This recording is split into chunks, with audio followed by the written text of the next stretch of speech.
अध्याय 21। आओ और देखो, यह रखेल पहली पत्नी को पीट रही है। जब मैं कंपनी जाने के लिए मेट्रो में चढ़ा तो मेरा पेट पहले से ही जोर जोर से गुर्रा रहा था। मैं ग्रिल्ड मीटबॉल और फिश फ्लॉस ऑर्डर करने के लिए रेस्तरां में गया। सबसे ज्यादा खाना पसंद नहीं है, लेकिन जब मैं इसे खाता हूँ तो यह घोंघे के रस जैसा फीका लगता है। भूख बिल्कुल नहीं लगती।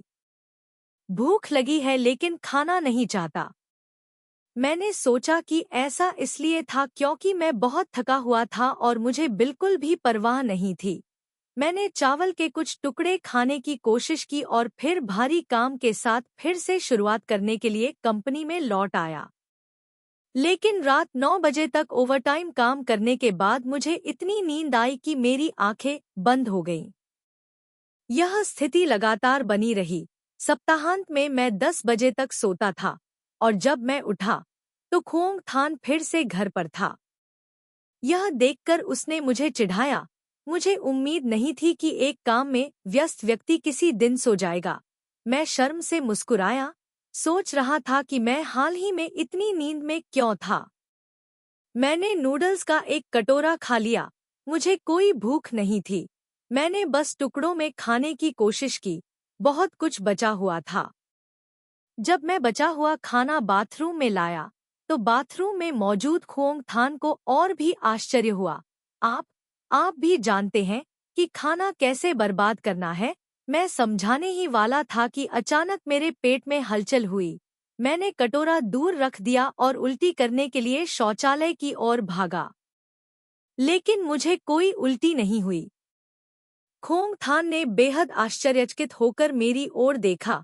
टोंग डुयेन खान, क्या आप गर्भवती हैं? इस बार मैं सचमुच चिंतित हूँ। मैंने कैलेंडर देखना शुरू किया।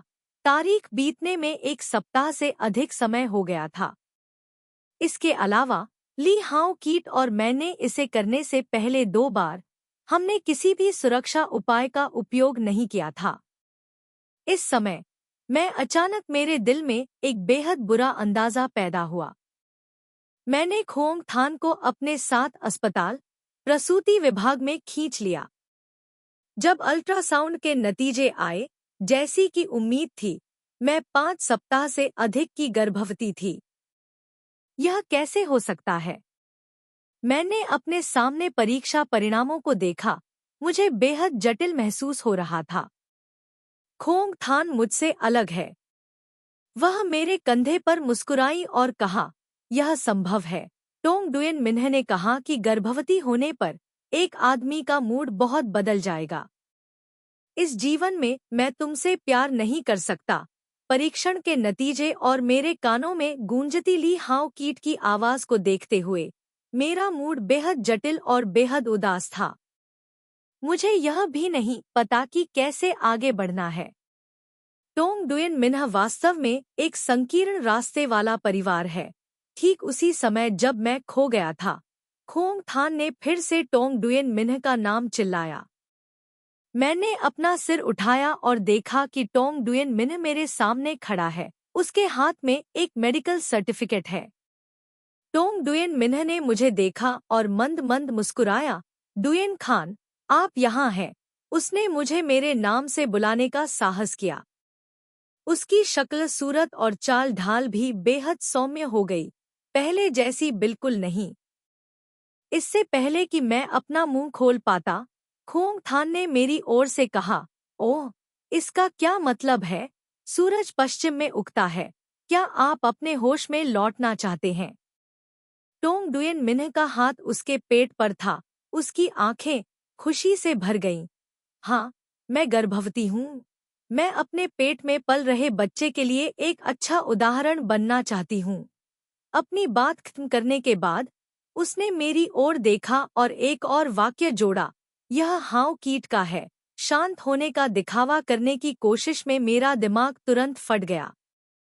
मैंने देखा कि मेरे बगल में खड़ा खोंग थान उसे मेरी गर्भावस्था के बारे में बताना चाहता था, लेकिन मैंने उसे कसकर पकड़ लिया और शांति से कहा, क्या वह बच्चा जिसकी माँ एक विवाहित पुरुष से गर्भवती है बहुत सुंदर नहीं है?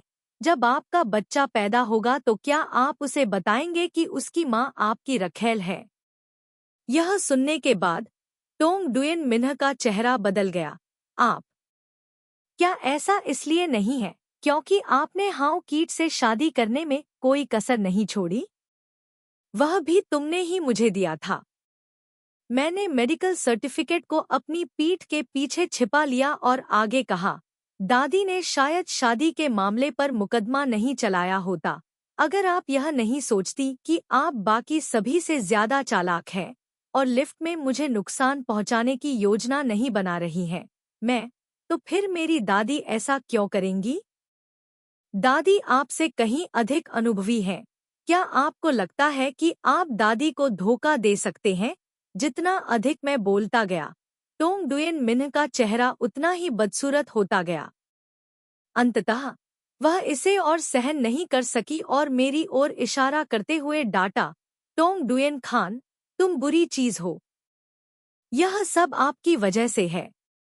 यदि आप सोंग परिवार में नहीं आए होते तो इतनी सारी चीजें नहीं होती।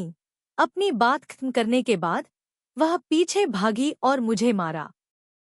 यह देखकर खोंग थान ने मुझे अपने पीछे खींच लिया और चिल्लाया, यहाँ आओ और देखो, छोटी पत्नी पहली पत्नी को पीटती है।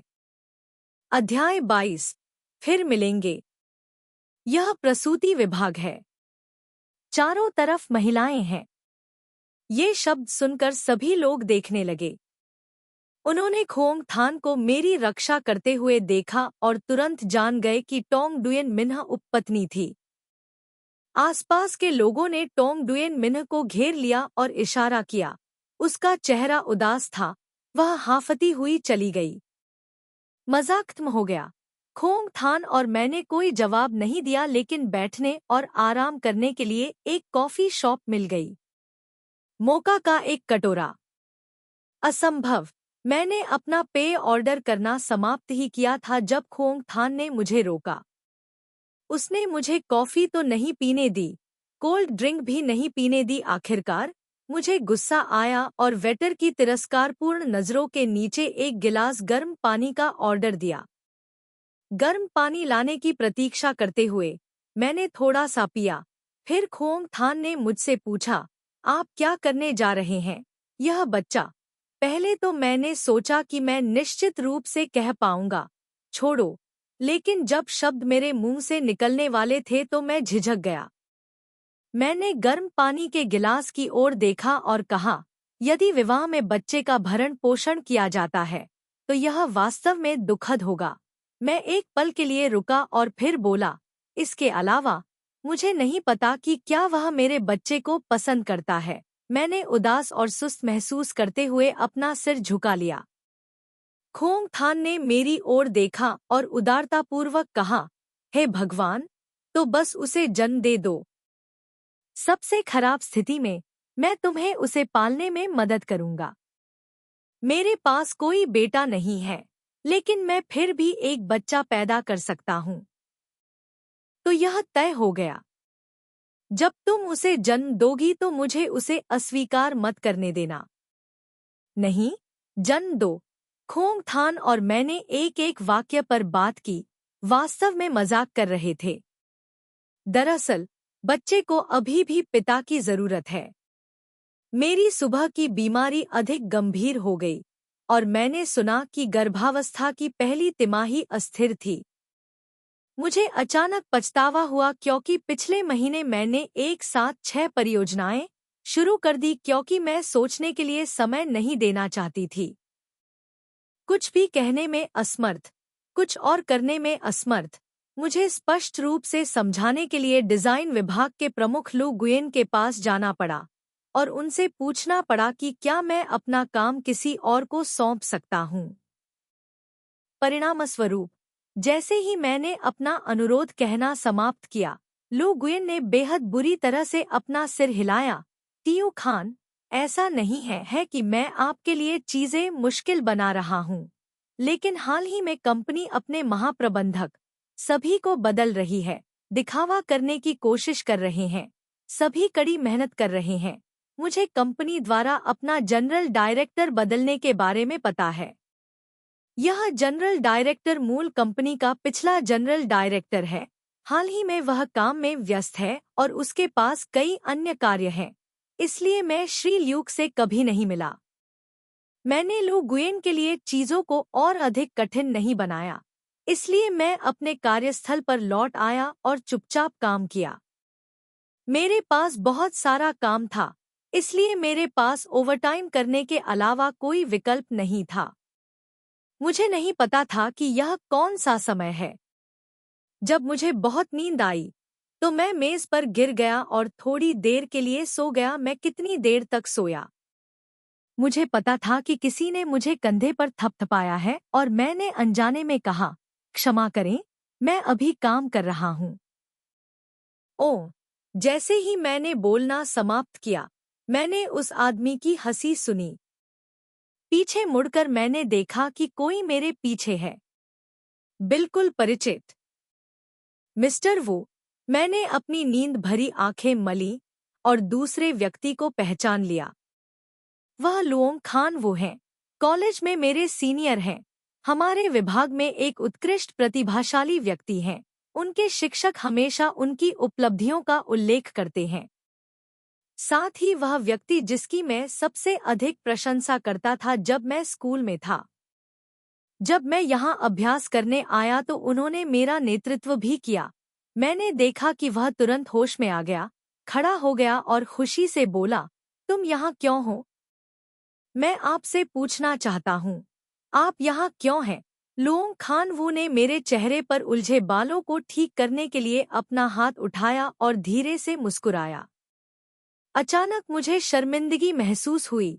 मैंने अपने बाल कान के पास उठाए और कहा, मैंने अभी तक काम पूरा नहीं किया है, इसलिए मुझे ओवरटाइम काम करना होगा। चलो, उठो। ल्यू क्यूवू ने मेरा कंधा थपथपाया। मैं खड़ा हुआ। वह मेरी जगह पर बैठा, प्रदर्शन चार्ट की जांच की और फिर मुझसे ग्राहक के अनुरोध के बारे में पूछा। फिर लगभग 1 घंटे बाद मैंने वह 3D ड्राइंग पूरी की जिस पर मैं काम कर रहा था और साथ ही अन्य विवरण भी पूरे किए। मैं उसके बगल में बैठ गया, जमीन के करीब लेटा हुआ देख रहा था। सब कुछ खत्म करने के बाद लुओंग खान वू ने कंप्यूटर बंद कर दिया, अपनी पीठ फैलाई और मुझसे कहा, चलो, मैं तुम्हें घर ले जाऊंगा। अध्याय 23। विवाह अनुबंध में क्या लिखा था? मेरा सारा काम खत्म करने के बाद लुओंग खान वू ने कंप्यूटर बंद कर दिया, अपनी पीठ फैलाई और मुझसे कहा, चलो, मैं तुम्हें घर ले चलता हूँ। मैंने तुरंत मना कर दिया, कोई जरूरत नहीं, बहुत देर हो गई है, तुम्हें घर जाकर आराम करना चाहिए। आखिर 12 तो बज ही चुके हैं। लुओंग खान वू ने भौहें चढ़ाईं, क्या गलत है मेरा उपयोग करने के बाद? क्या तुम पीछे हटने के लिए पुल पार करना चाहोगे? जब उन्होंने ऐसा कहा तो मुझे थोड़ी शर्मिंदगी महसूस हुई और मुझे सहमत होना पड़ा। मेरे नीचे जाने का इंतजार करते हुए उसने एक नीली रेसिंग कार और एक साइकिल की ओर इशारा किया और मुझसे पूछा, तुम किसमें बैठना चाहते हो? मैंने बाइक की तरफ इशारा किया। लुओंग खान वू ने अपना मुंह घुमाया और मुस्कुराते हुए कहा, मुझे पता था कि आप इसे चुनेंगे। बोलने के बाद वह साइकिल चलाने लगा। मैं पिछली सीट पर करीने से बैठ गया। हालांकि उसने कहा कि अगर मुझे लगे कि यह बहुत तेज है, तो मैं उसके कूल्हे पकड़ सकता हूँ, लेकिन मैंने मना कर दिया। जब वह कॉलेज में थे, तो कई लड़कियों की नज़र में लुओंग खान वो एक पुरुष देवता थे और उनकी साइकिल के पीछे की सीट भी कई लोगों का सपना थी। देर गर्मियों की रात का आसमान, ठंडी हवा, मैं बाइक के पीछे बैठकर सड़क के दृश्यों को देख रहा था, अचानक स्तब्ध हो गया। ऐसा लगता है जैसे सब कुछ फिर से कॉलेज के दिनों जैसा हो गया है। जब कार खोम थान के घर पहुंची, तो उसने पुरानी इमारत देखी और असहजता से भौहें चढ़ाईं। क्या आप यहाँ हैं? हाँ। बाहर जाने के बाद से मैं दोस्तों के साथ रह रहा हूँ। मैंने उसे थोड़ा समझाया। सुनने के बाद लुओंग खान वो ने थोड़ा सिर हिलाया, ज्यादा कुछ नहीं कहा। उसके जाने के बाद मुझे एहसास हुआ कि लुओंग खान वो मेरी कंपनी में क्यों काम करता है। क्या तुम्हें अभी अभी यहाँ भेजा गया है? मैंने सोचा जैसे ही मैं दालान की ओर चल रहा था। जैसे ही मैं तेजी से दालान की ओर जाने वाला था, एक हाथ ने मेरी कलाई को कसकर पकड़ लिया और 1 सेकंड बाद मेरा पूरा शरीर दीवार से चिपक गया। तुरंत उसके कान में एक आवाज गूंजी, टोंग डुयेन खान, क्या आप भूल गए हैं कि विवाह अनुबंध में क्या लिखा था? दालान में कोई रोशनी नहीं थी, लेकिन मुझे पता था कि यह ली हाओ कीट की आवाज थी। बेशक मुझे याद है, हालांकि मुझे नहीं पता कि ली हाओ कीट यहाँ क्यों है, लेकिन मेरी अंतरात्मा में कोई शर्म नहीं है। याद करना। क्या आप अभी भी अपने प्रेमी को आधी रात को घर ले जा रहे हैं? आप अब भी कहते हैं कि आपको याद है? ली हाओ कीट मेरे चेहरे के पास आए। शराब की गंध मेरे चेहरे पर आ गई। मुझे ऐसा महसूस होता है जैसे मैं भी थोड़ा नशे में हूँ। मैंने अपना सिर उठाया और उस आदमी की आंखों में देखा। ली हाओ कीट, शुरू से अंत तक इस शादी में मैं खुद से शर्मिंदा नहीं हूँ, अपने दिल से शर्मिंदा नहीं हूँ, और आप खुद से शर्मिंदा नहीं हैं। आप विश्वास करना चाहते हैं यह या नहीं? मैंने बोलना समाप्त किया, अपना सिर झुकाया और उसकी बाह के बीच से निकल गया। ऊपर की मंजिल कोने पर मैंने अपना सिर थोड़ा घुमाया, उस आदमी की ठंडी और उदास आंखें देखीं और अचानक उसके शरीर पर अत्यधिक अकेलेपन का एहसास हुआ। अगली सुबह जब मैं कंपनी पहुंचा, लू गुयेन ने मुझे फिर से फोन किया। उन्होंने मुझे बताया कि नए महाप्रबंधक मेरी स्थिति को समझते हैं, इसलिए उन्होंने कंपनी के छात्रावास में मेरे रहने के लिए जगह की व्यवस्था की। मेरे लिए मुझे अपने कानों पर विश्वास नहीं हो रहा था। जहां तक मुझे पता है, कंपनी का छात्रावास केवल प्रबंधन के लिए है, तो मेरी बारी कैसे आ सकती है? एक तुच्छ कर्मचारी जिसने कंपनी में केवल 1 वर्ष के लिए काम किया है। यह सही है, श्री लुओंग ने अभी ऐसे निर्देश दिए हैं, लू गुयेन ने कहा और फिर एक चाबी दी। यह कंपनी के ठीक पीछे उपविभाग में एक अपार्टमेंट है, वहां पहुंचने में केवल 5 मिनट लगते हैं। जनरल लुओंग, मैंने यह नाम सुना और मेरे दिमाग में किसी का ख्याल आया। लू गुयेन को अभी भी काम करना था, इसलिए उसने मुझे बाहर जाने के लिए कहा। मैं अपनी सीट पर लौट आया और बार बार सोच रहा था कि जनरल लुओंग शायद लुओंग खान वो थे। दोपहर के समय मैं खाना खाने के लिए कैंटीन में गया। मैंने अभी अभी ऑर्डर दिया था और बैठ गया था। दरवाजे पर बहुत शोर था। मैंने दरवाजे की ओर देखा और लुओंग खानवू को देखा जो अभी अभी खाना ऑर्डर करने के लिए आया था। सीधे जाएं तो उस सड़क पर कई स्टाफ सदस्य थे जो उन्हें अपने पास बैठने के लिए आमंत्रित कर रहे थे, लेकिन उसने पलकें नहीं झपकाईं और सीधे मेरी ओर चला गया। अध्याय 24। मेरी पत्नी को घर लाने के लिए धन्यवाद। मैं अपने दिल में थोड़ा उलझन में था। आखिरकार अगर वह यहाँ बैठा होता तो मैं बिल्कुल भी अलग नहीं दिखता। क्या मैं हर किसी के लिए चर्चा का एक गर्म विषय बन जाऊंगा? परिणामस्वरूप जब मैं चिंतित था, लुओंग खानवू ने दिशा बदल दी और जिस मेज पर मैं बैठा था उसके सामने वाली मेज पर बैठ गया।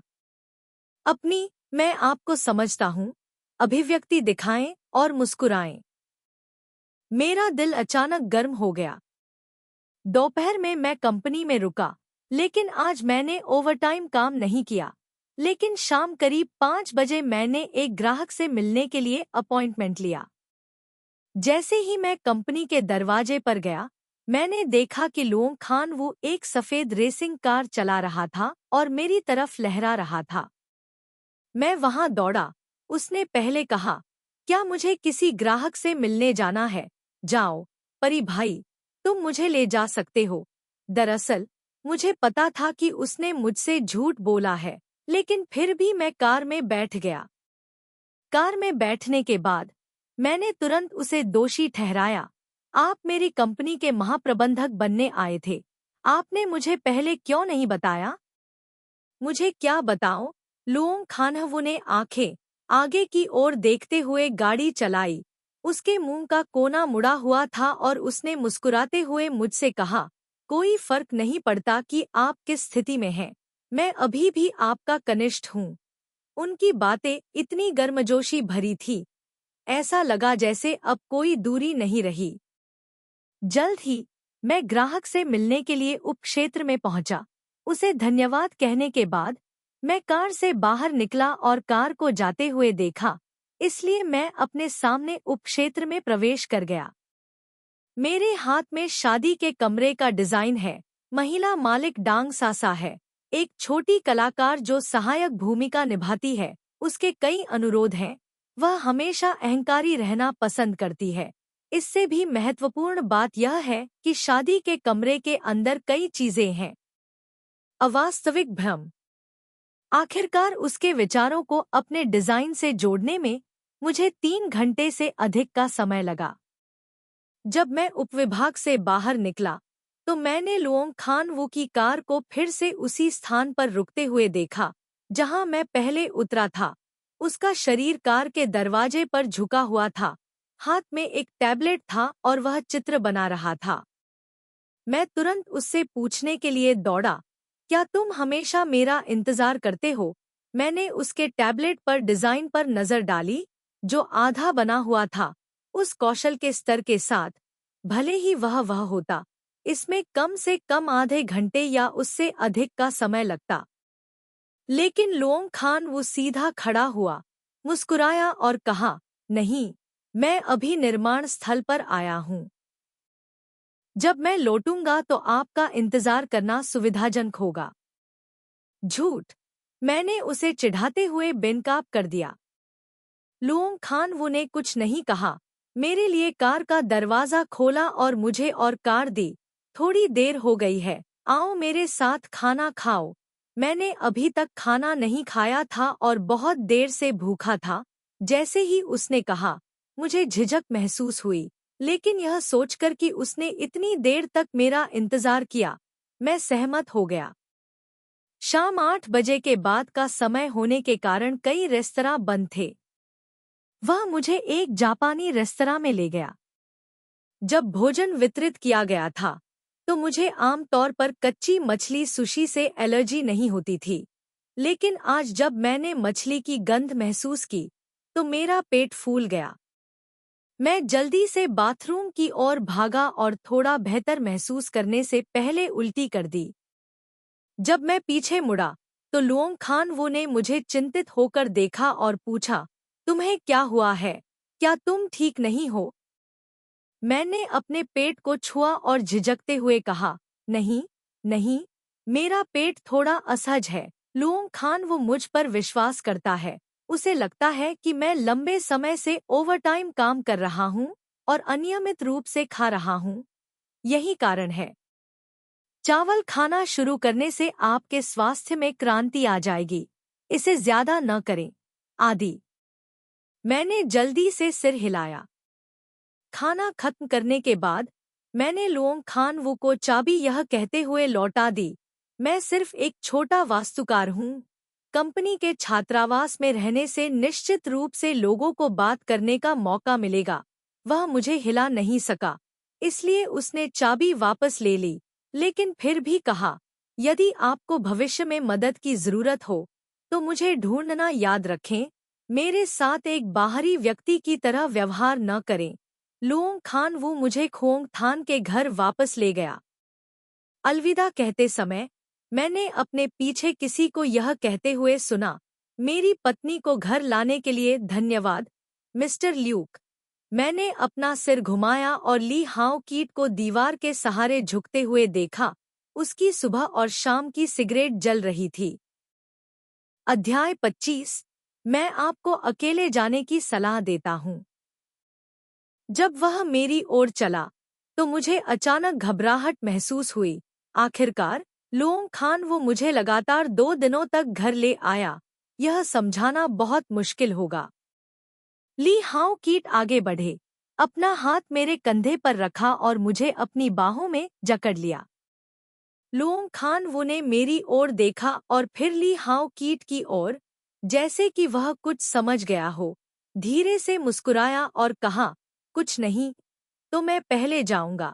जैसे ही लुओंग खान वो चला गया, ली हाउ कीट ने तुरंत मेरा कॉलर पकड़ लिया, मुझे बेसमेंट में खींच लिया और फिर मेरी स्कर्ट उठा दी। आप क्या कर रहे हो? मैं डरा हुआ हूँ। लड़ने की कोशिश कर रहा हूँ। संभोग करना। वह आदमी बिल्कुल भी नहीं रुका। उसने मुझे जबरदस्ती धक्का देकर गिरा दिया और सीधा मेरे अंदर घुस गया। आह! मैं दर्द से चिल्लाया, लेकिन याद आया कि यह तहखाना था, कहीं कोई आकर हमारी आवाजें न सुन ले। मैंने विनती की, मत करो, यहाँ ऐसा मत करो, यहाँ ऐसा मत करो। तुम्हारे जैसा घृणित व्यक्ति, क्या तुम अब भी मेरे बिस्तर पर आना चाहते हो? ली हाउ कीट ने मेरे पैर को कसकर अंदर बाहर से पकड़ा, मेरी गर्दन और कंधे के बीच की जगह को काटा और कहा, मुझे बताओ, क्या तुमने और उसने कभी कुछ किया है? मेरा पूरा शरीर पसीने से लथपथ था और उसके काटने से इतना दर्द हो रहा था कि मैं चौंक गई। लेकिन मुझे चिंता थी कि मेरे पेट में पल रहा बच्चा संघर्ष करने की हिम्मत नहीं करेगा, इसलिए मुझे उसके साथ सहयोग करने की कोशिश करनी पड़ी। काम पूरा करने के बाद उन्होंने कपड़े पहने और कहा, टोंग डुयेन खान, चूंकि आप श्रीमती ली हैं, आपके पास केवल एक ही आदमी हो सकता है, जो कि मैं हूँ। मैं आपको अकेले जाने की सलाह देता हूँ। ली हाउ कीट के चले जाने के बाद मैं काफी देर तक जमीन पर लेटा रहा। फिर ऊपर जाने से पहले लुओंग खान वू को माफी मांगते हुए एक टेक्स्ट संदेश भेजा। जब मैं ऊपर गया तो खोंग थान अपना सामान पैक कर रही थी। उसने मुझे बताया कि वह 3 महीने के लिए प्रशिक्षण के लिए विदेश जा रही है और बाद में चली जाएगी। उसने धीरे से मेरे छोटे पेट को थपथपाया और चिढ़ाया, जब मैं वापस आऊंगी तो क्या तुम गर्भवती माँ बन जाओगी? मैं फूट फूट कर मुस्कुराया। चुपचाप निर्णय लिया कि जब तक मैं अपना पेट अधिक नहीं दिखाऊंगा, तब तक विनहैन शहर छोड़ दूंगा। खोंग थान के 1 सप्ताह के लिए चले जाने के बाद मैंने लुओंग खान वू को दोबारा नहीं देखा। मुझे यकीन नहीं है कि वह नाराज था या नहीं। इस सप्ताह ओवरटाइम काम और बढ़ती भयानक सुबह की बीमारी के कारण मैं अंततः इतना कमजोर हो गया कि मुझे तरल पदार्थों के लिए अस्पताल जाना पड़ा। जलसेक के बाद यह सुनिश्चित करने के लिए कि बच्चा स्वस्थ रूप से विकसित हुआ, मैं एक और जांच के लिए गई। जब मैंने परीक्षण पूरा कर लिया तो मैं परिणामों का निदान करने के लिए डॉक्टर के कार्यालय में वापस गया। जब मैं पहली बार अंदर आया तो मैंने अपने सामने एक महिला को डॉक्टर से पूछते हुए सुना, डॉक्टर, मेरा बच्चा कैसा है? मैं गर्भावस्था को बनाए रखने के लिए शांत लेटने की सलाह देती हूँ। मैं पीछे खड़ा होकर अपना परीक्षण परिणाम देख रहा था, ध्यान नहीं दे रहा था, लेकिन जब गर्भवती महिला खड़ी हुई तो हम दोनों ने एक दूसरे की ओर देखा। टोंग डुयेन खान, मुझसे पहले आने वाली गर्भवती महिला टोंग डुयेन मिन्ह थी। जब उसकी नज़र मेरे परीक्षण पत्र पर पड़ी तो डॉक्टर ने उससे आग्रह किया, वे सभी गर्भवती महिलाएं हैं, कोई बात नहीं। परिणाम पढ़ने के बाद बाहर जाओ, उसने अविश्वसनीय आंखों से मेरी ओर देखा। क्या तुम गर्भवती हो? अगर मैं अपनी गर्भावस्था के बारे में सबसे ज्यादा उस व्यक्ति के बारे में बताऊं जिसे मैं नहीं बताना चाहती, तो वह टोंग डुयेन मिन्ह होगा। मैं बेहद घबरा गया था, टेस्ट पेपर को अपनी पीठ के पीछे छुपा रहा था, न जाने क्या करूं। डॉक्टर ने मुझसे फिर आग्रह किया, क्या आप परिणाम पढ़ना चाहते हैं? आपके पीछे अभी भी लोग कतार में खड़े हैं। वह पढ़ती है। टोंग डुयेन मिन्ह ने मेरे हाथ से कागज लिया और डॉक्टर की मेज पर रख दिया। डॉक्टर ने अपना सिर उठाया, मेरी ओर देखा, फिर टोंग डुयेन मिन्ह की ओर देखा, मुस्कुराया और कहा, आप दोनों गर्भवती हैं? क्या आप एक साथ गर्भवती हैं? कितना अच्छा! बोलने के बाद वह मेरे टेस्ट पेपर देखने लगा। इसे देखने के बाद उन्होंने कहा, आपका बच्चा ठीक है, सामान्य रूप से विकसित हो रहा है और गर्भावस्था भी सामान्य है। फिर उन्होंने टोंग डुयेन मिन्ह की ओर फिर से देखा। आपकी तुलना में उसके बच्चे, यदि आप आराम नहीं करते हैं और गर्भावस्था को बनाए नहीं रखते हैं तो यह बेहद खतरनाक होगा। डॉक्टर ने बोलना समाप्त करने के बाद मेरी तुलना टोंग डुयेन मिन्ह से की। मैं सामान्य हूँ और वह खतरनाक स्थिति में है। हम प्रसूति विभाग से बाहर चले गए। टोंग डुयेन मिन्ह ने मेरी कलाई कसकर पकड़ ली और पूछा, बच्चा किसका है? अध्याय 26। मैं इसे आपको दे दूं। बेशक यह मेरे पति का है। मैं मंद मंद मुस्कुराया और उससे फिर पूछा, तुम्हारे बारे में क्या? किसका है? क्या मैं इस बार बच्चे को जन्म दूंगी? मुझे पता है कि जब टोंग डुयेन मिन्ह ने कॉलेज में 2 बार गर्भपात कराया था, उस समय उसकी किसी को भी अपने साथ आने के लिए कहने की हिम्मत नहीं हुई। वह केवल मुझे ही बता सकी। टोंग डुयेन मिन्ह मुझ पर क्रोधित हो गया और गुस्से से कांपने लगा। टोंग डुयेन खान, तुम बुरे आदमी हो। मैं तुम्हें बच्चे पैदा नहीं करने दूंगा। अपनी बात समाप्त करने के बाद उसने परिणाम लिया और गुस्से में चली गई। मुझे भी अपने दिल में थोड़ी घबराहट महसूस हुई। आखिरकार टोंग डुयेन मिन्ह बिल्कुल भी कोमल नहीं थी। अगर उसके बच्चे को नहीं रखा जा सकता था तो मेरे बच्चे को रखा जा सकता था। इसलिए इसकी बहुत संभावना है कि वह पलट नहीं सकती। मुझे झिझक होने लगी कि मुझे ली हाउ कीट को अपनी गर्भावस्था के बारे में बताना चाहिए या नहीं। परिणामस्वरूप मैं बहुत व्यस्त था, इसलिए मैं इसके बारे में भूल गया। 2 सप्ताह बाद एक सप्ताहांत ली नाम हाउ ने मुझे और ली हाउ कीट को अपने घर रात के खाने के लिए बुलाया। जब मैं ली हाउ कीट से मिलने के लिए कार में बैठा तो वह थोड़ा घबराया हुआ था। हमें एक दूसरे को देखे हुए लगभग 1 महीना हो गया है। विन्ह शहर में 4 अलग-अलग मौसम होते हैं। यह केवल सितंबर था और जलवायु ठंडी होने लगी थी। मैंने अपने गर्भवती पेट को ढकने के लिए एक ढीली शर्ट पहनी थी। ली नाम हाउ ने मुझे बैगी शर्ट पहने देखा और खुशी से कहा, यह क्या है? क्या आपके कोई परपोते हैं? मैं हंसा, दादाजी, यह इतनी जल्दी नहीं होगा। अगर ऐसा होगा तो हम पहले आपको बता देंगे। लेकिन ली नाम हाउ ने मुझे जाने नहीं दिया और जोंक की तरह पूछा, क्या यह लड़का इतना व्यस्त है कि तुम्हारी परवाह नहीं कर सकता? अगर ऐसा है तो आप मुझे बताएं और मैं इसे संभाल लूंगा। मैंने तुरंत अपना सिर हिलाया, अपने बगल वाले आदमी का हाथ खींचकर कहा, नहीं, हाउ कीट मेरे लिए बहुत अच्छे हैं, मेरी बहुत परवाह करते हैं। यह सिर्फ बच्चों की बात है। हमें अभी भी भगवान की इच्छा पर विचार करना होगा। आप कहते हैं, क्या यह सही है? हाँ हाँ। ली नाम हाउ को लगा कि मैंने जो कहा उसका कोई मतलब है, इसलिए उन्होंने और नहीं पूछा। अब मैंने सीख लिया है कि ली नाम हाउ के सामने खुशी खुशी छोटी छोटी बातें कैसे की जाती हैं। मैंने ली हाउ कीट की ओर देखने के लिए अपना सिर घुमाया। उसने भी मेरी ओर देखा, थोड़ा भ्रमित लग रहा था। पूरे भोजन के दौरान मेरा प्रदर्शन बहुत अच्छा था और इससे ली नाम हाउ को संदेह नहीं हुआ। घर से निकलते समय ली हाउ कीट ने कहा, आपका अभिनय अब और बेहतर होता जा रहा है। उनका लहजा थोड़ा ठंडा था, लेकिन अब मैं उनके विचारों को समझता हूँ, इसलिए मुझे दुखी महसूस नहीं होता। मैं बिना किसी अभिव्यक्ति के कार के पास खड़ा हो गया।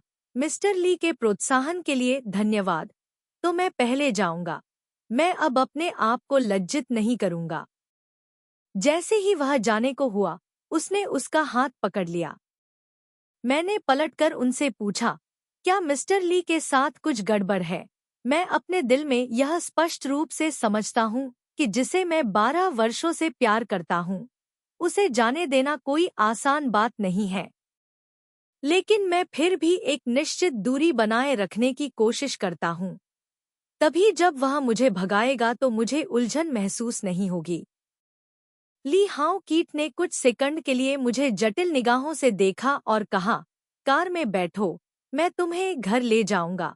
अपनी बात खत्म करने के बाद उन्होंने मुझे मना नहीं करने दिया और खुद पीछे की सीट पर बैठ गए। फिर मेरे लिए कार की खिड़की के बगल में खाली जगह छोड़कर अंदर चले गए। मैं एक पल के लिए झिझका और फिर कार में बैठ गया। टीयू मिन्ह गर्भवती है। जैसे ही मैं कार में बैठा, ली हाओ कीट ने इसका उल्लेख किया। मेरा दिल उदास हो जाता है।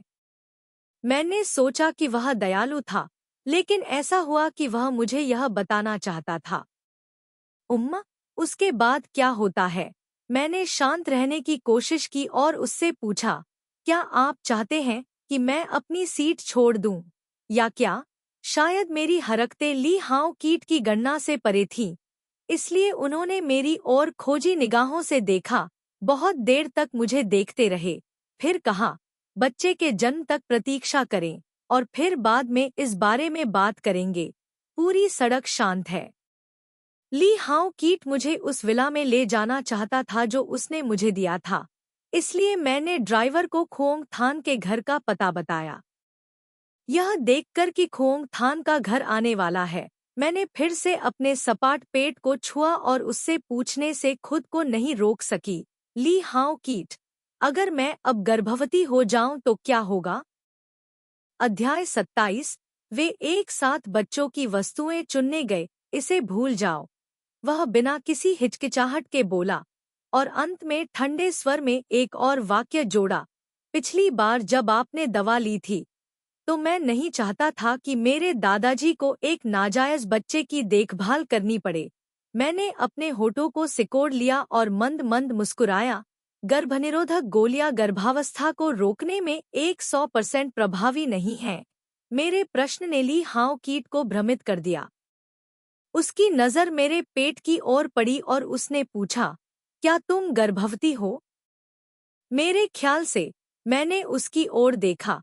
उसकी अभिव्यक्ति अत्यंत शांत थी, कुछ भी देखने में असमर्थ था। ली हाओ कीट ने मेरी ओर देखा, कोई जवाब नहीं दिया। उनके चेहरे पर कोई खुशी नहीं दिखी। शायद ऐसा इसलिए था क्योंकि मैं चाहती थी कि मेरे बच्चे को पिता मिले, लेकिन मैंने फिर भी जाने से इनकार कर दिया। क्या आप आशा करते हैं कि मैं गर्भवती हूँ? वह वैसे ही चुप रहा। स्वीकार न करना, क्या यह सिर्फ इनकार करना नहीं है? मैंने अपनी निराशा को छिपाने की कोशिश की और हंसने का नाटक किया। नहीं, मैं सिर्फ तुमसे झूठ बोल रहा हूँ। अगर मैं मूर्ख भी होता, तो भी मैं उस आदमी के लिए बच्चे को जन्म नहीं देता जो मुझसे प्यार नहीं करता। इस समय कार लगभग खोंग थान के घर के करीब थी। मैंने तुरंत दरवाजा खोला, कार से बाहर निकलने के लिए तैयार हुआ, लेकिन उसे यह कहते हुए देखा, जब तक आप शांति से रहेंगे, मैं गारंटी देता हूँ कि आप हमेशा श्रीमती ली और हमारी बच्ची रहेंगी। बस प्रतीक्षा करें। बस एक वाक्य है जो मेरे दिल को झकझोर देता है। क्या यह कोई समझौता है? शायद ऐसा। यह याद करते हुए कि ली हाओ कीट ने पहले कैसे मेरे साथ रुखा व्यवहार किया था और मुझ पर हंसे थे, यह एक बदलाव की शुरुआत थी। इस समय मुझे यह भी लगता है कि अगर हम थोड़ी देर और जारी रखें, तो हमारा रिश्ता बेहतरी के लिए बदल जाएगा। लेकिन एक बात है, मैं बहुत भोला हूँ। अगले दिन सप्ताहांत था। मैंने कंपनी में ओवरटाइम काम किया और लुओंग खान वो मुझे फिर से ढूंढने आया। उन्होंने बताया कि वह हाल ही में एक व्यावसायिक यात्रा पर थे और कंपनी में नहीं थे। आज ही घर आया और चाहता था कि मैं उसके साथ खरीदारी करने जाऊं। उन्होंने न केवल कंपनी में बल्कि जीवन में भी मेरी बहुत मदद की है, इसलिए मेरे पास मना करने का कोई कारण नहीं है। हम कंपनी के पास एक शॉपिंग सेंटर गए, सीधे पुरुषों के फैशन क्षेत्र में गए। मुझे कहना होगा, लुओंग खान वो का फिगर वास्तव में बुरा नहीं है। वह बस एक बड़े स्टोर में गया और ऐसे कपड़े पहने जो बहुत अच्छे लगे, लेकिन जब तक मैंने कहा कि यह सुंदर था, उसने इसे खरीद लिया। उसके बाद मैं इसे बर्दाश्त नहीं कर सका और उसे खुद निर्णय लेने देने के लिए चुप रहा। फिर भी उसने 7 या 8 सेट कपड़े और 2 सूट और खरीदे, फिर उन्हें स्टोर के कर्मचारियों को दे दिया और उन्हें अपने घर पहुंचा दिया। हम एस्केलेटर को तीसरी मंजिल तक ले गए। जब हमने उस क्षेत्र को देखा जहां बच्चों का सामान बिक रहा था, तो मैं खुद को रोक नहीं सका। लुओंग खान वो ने मेरा मतलब गलत समझा और कहा, एक क्षण रुकें। बोलने के बाद वह बच्चों के खिलौने वाले क्षेत्र में भाग गया और उसे एक बैंगनी रंग का टेडी बियर मिला। जब तक मुझे एहसास हुआ कि मुझे उसे रोकना है, तब तक मैंने उस क्षेत्र में बच्चों का सामान बेचने वाले 2 लोगों को देखा, ली हाओ कीट और टोंग डुयन मिन्ह। 2 लोगों ने घुमक्कड़ी को बेबी आइटम क्षेत्र में धकेल दिया। मैं दूर खड़ा था, लेकिन मैं ली हाओ कीट की चमकदार आंखें भी देख सकता था। ऐसा लग रहा है कि वह इस बच्चे के जन्म का इंतजार कर रहे हैं। आपके लिए, लुओंग खान वो तेजी से घूमा और बैंगनी भालू को मुझे सौंप दिया। क्या तुमने अभी इसे देखा? मैंने अजीब ढंग से उत्तर दिया। हाँ, धन्यवाद। फिर उसने तुरंत लुओंग खान वो को खींच लिया। उन परिवार की संकरी गली वास्तव में सही है। मैंने उनसे स्टोर पर मिलने से परहेज किया, लेकिन दोपहर के भोजन पर उनसे दोबारा मुलाकात हुई। जैसे ही लुओंग खान वो और मैं बैठे, हमने वेटर को देखा जिसने हमारे सामने वाली मेज पर ली हाओ कीट और टोंग डुयन मिन्ह की व्यवस्था की थी। क्या यह वही सीनियर ल्यूक नहीं है जिसकी डुयन खान हमेशा कॉलेज में प्रशंसा करते थे? टोंग डुयन मिन्ह ने हमें देखा और तुरंत हमारा स्वागत किया। उसकी आंखें साफ थी। मैं पहले से ही उसके विचारों का अनुमान लगा सकता था।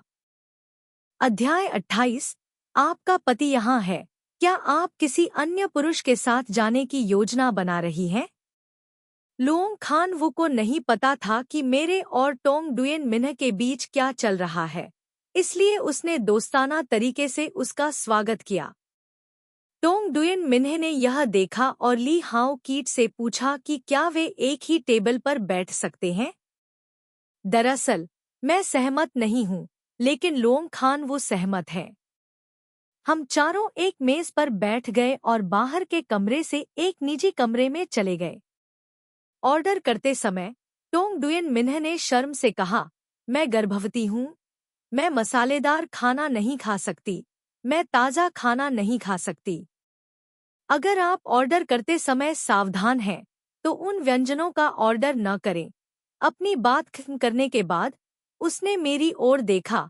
डुयन खान, क्या आप कुछ भी खाने से बचते हैं? शब्द दर्द से भरपूर हैं।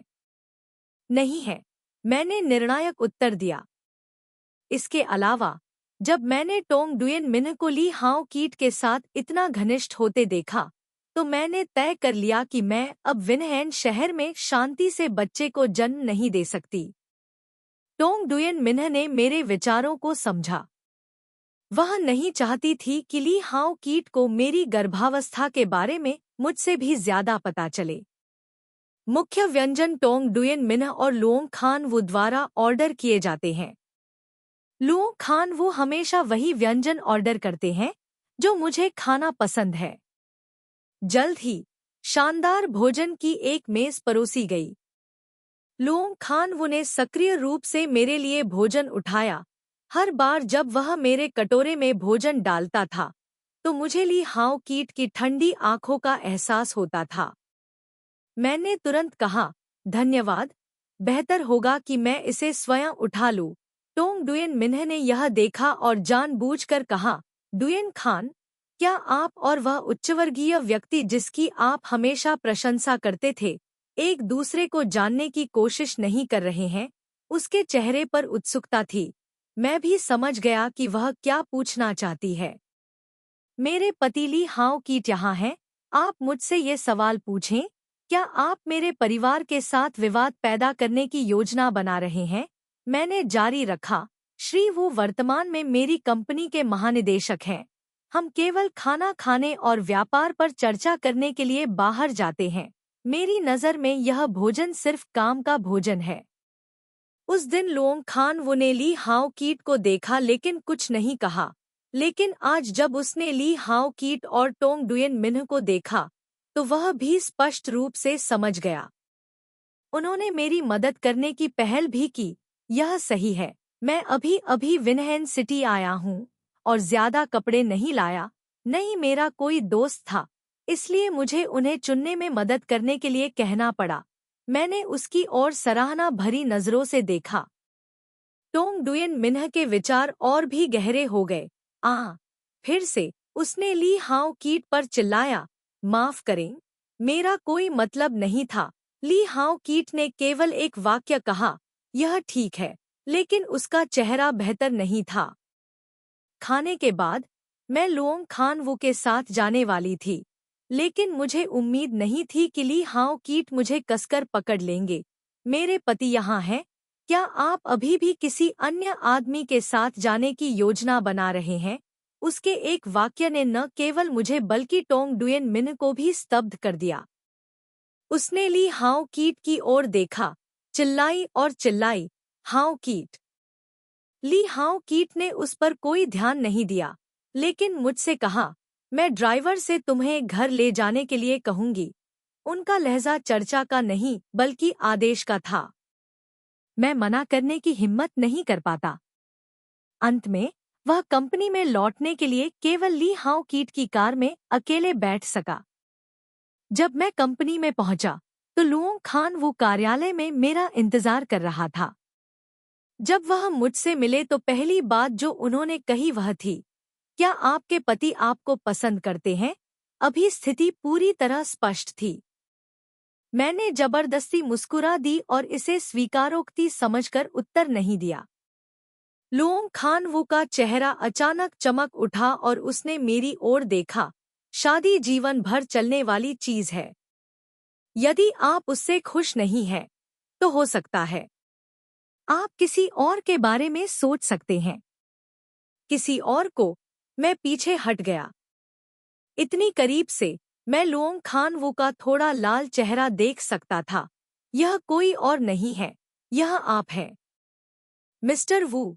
मैं जब मुझे नहीं पता था कि उसे कैसे मना करूं, तो लुओंग खान वू सीधे खड़े हुए और बहुत धीरे से कहा, मैं सिर्फ इतना कह रहा हूं, इसे दिल पर मत लेना, चाहे कुछ भी हो जाए।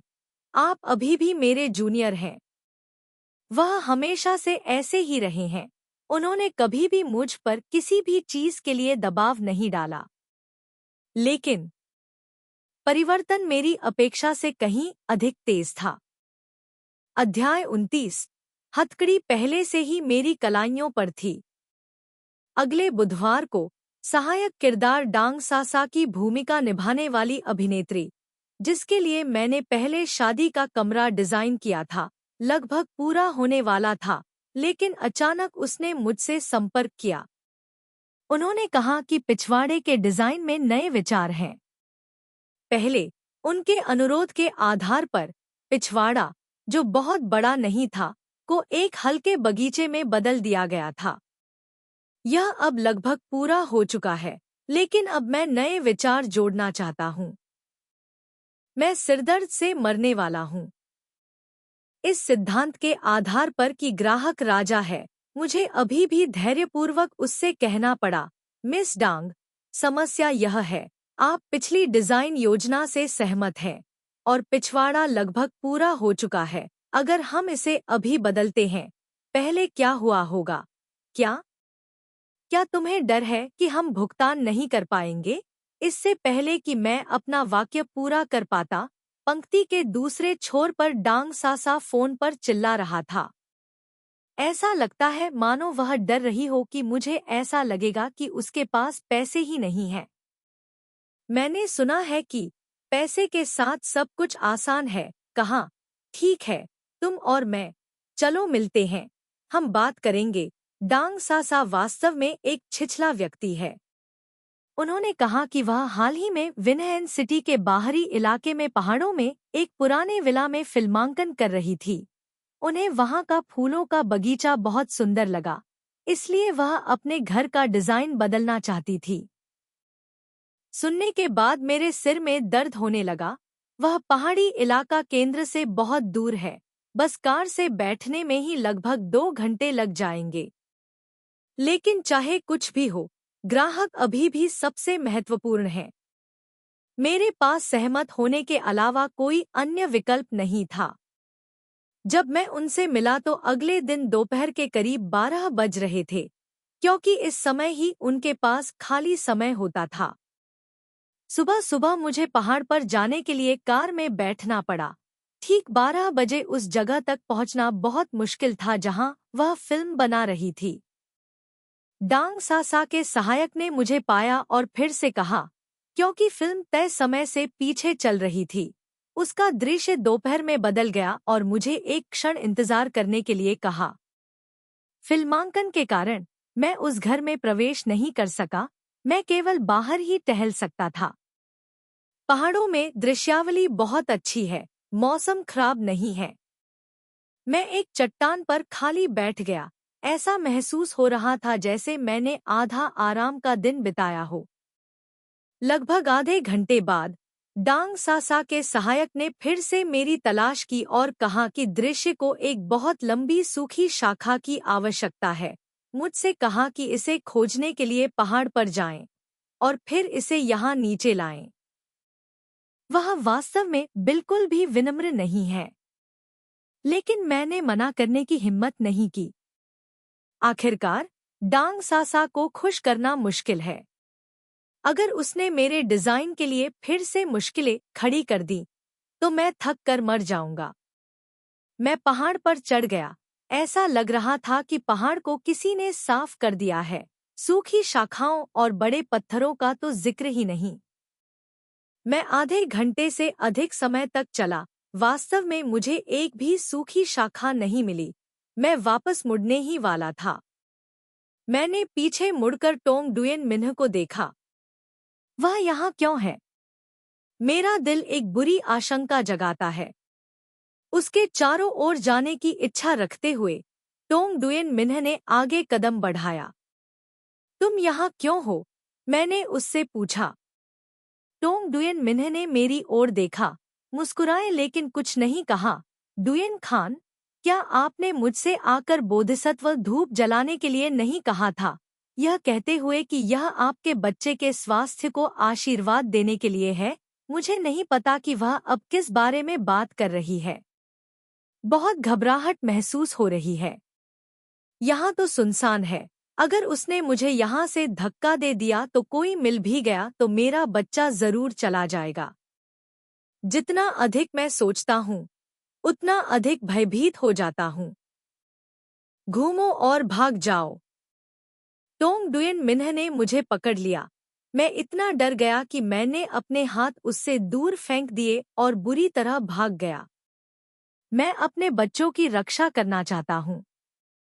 कुछ देर दौड़ने के बाद मैं पलटा और पाया कि टोंग डुयेन मिन्ह ने मेरा पीछा नहीं किया था, इसलिए मुझे राहत महसूस हुई।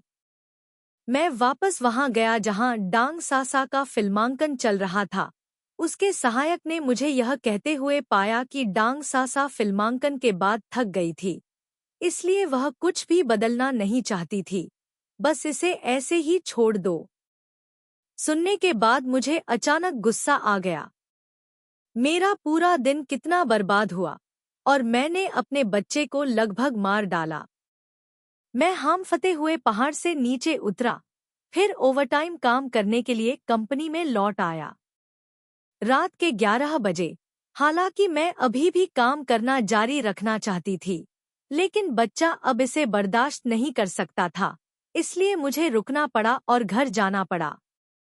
जैसे ही मैं दरवाजे पर पहुंचा, कई पुलिस अधिकारी आए और कहा, टोंग डुयेन खान, इस बात का सबूत है कि आप जानबूझकर दूसरों को चोट पहुंचाने के मामले में शामिल हैं। कृपया सहयोग करें। अपनी बात खत्म करने के बाद उसने मुझे हथकड़ी लगा दी। अध्याय 30। उसे अपना शेष जीवन जेल में बिताने दो। मैं यह जानने के लिए पुलिस स्टेशन गया कि टोंग डुयेन मिन्ह के मुझसे मिलने के बाद वह गायब थी। 10 बजे तक कई घंटों तक खोजने के बाद वह गायब थी। रात में पहाड़ की तलहटी में मिली। जब वह मिली तो वह कोमा में थी और गंभीर रूप से घायल थी। निर्णय के अनुसार वह चट्टान से नीचे लुढ़क गई।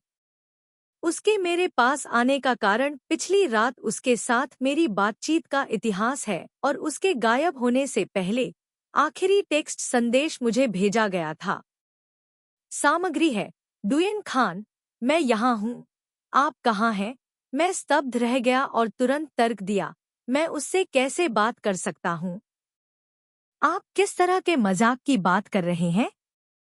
अब तक मैंने उससे कभी संपर्क नहीं किया है और मैंने कई महीनों में उससे संपर्क नहीं किया है। हालांकि मैंने इससे इनकार किया। पुलिस ने महीने के दौरान टोंग डुयेन मिन्ह का संपर्क इतिहास दिखाया। इससे पता चलता है कि वह और मैं हाल के दिनों में बात कर रहे हैं।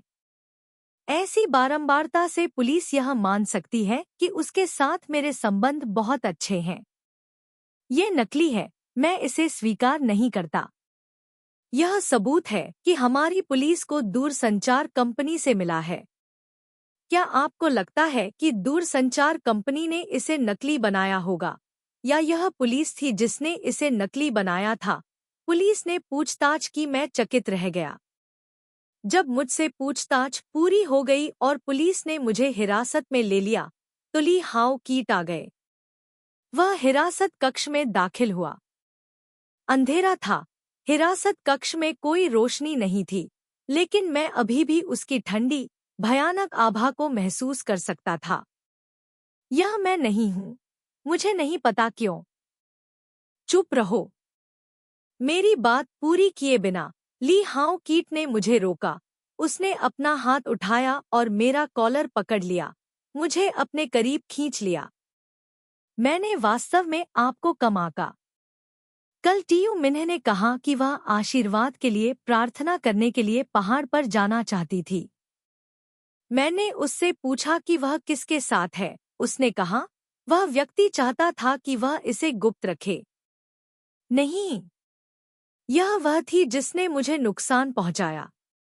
मेरा उससे कोई संपर्क नहीं है। मैंने ली हाओ कीट को समझाने की कोशिश की, लेकिन वह सुन नहीं सका। इसलिए उसने मुझे ठंडी दीवार के खिलाफ दबाया और मुझसे पूछा, टोंग डुयेन खान, मुझे बताओ, जब तुमने उसे पहाड़ से नीचे धक्का दिया तो तुम क्या सोच रहे थे?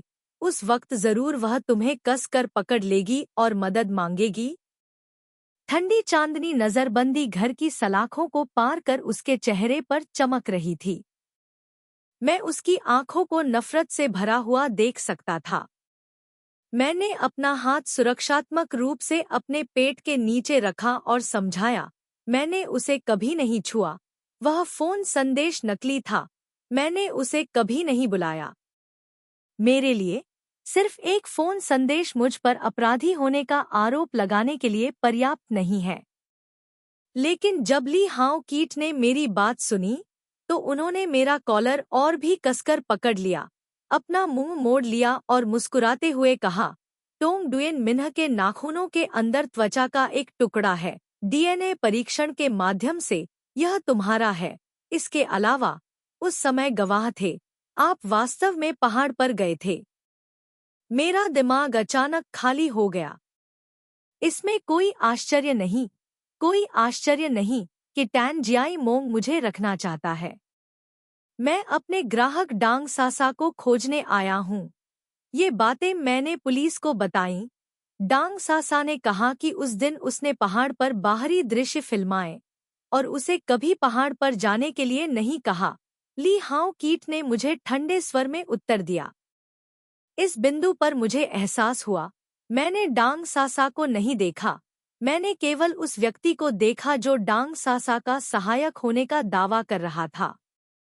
मुझे अचानक ऐसा लगा जैसे मैं बेहद सावधानी से रची गई साजिश में फंस गया हूँ। सभी साक्ष्य प्रामाणिक नहीं है। मुझे अचानक हास्यास्पद महसूस होता है। मुझे समझ नहीं आता कि मैंने क्या गलत किया। मुझे गलत ली हाउ कीट से प्यार हो गया और अंततः जेल जाना पड़ा।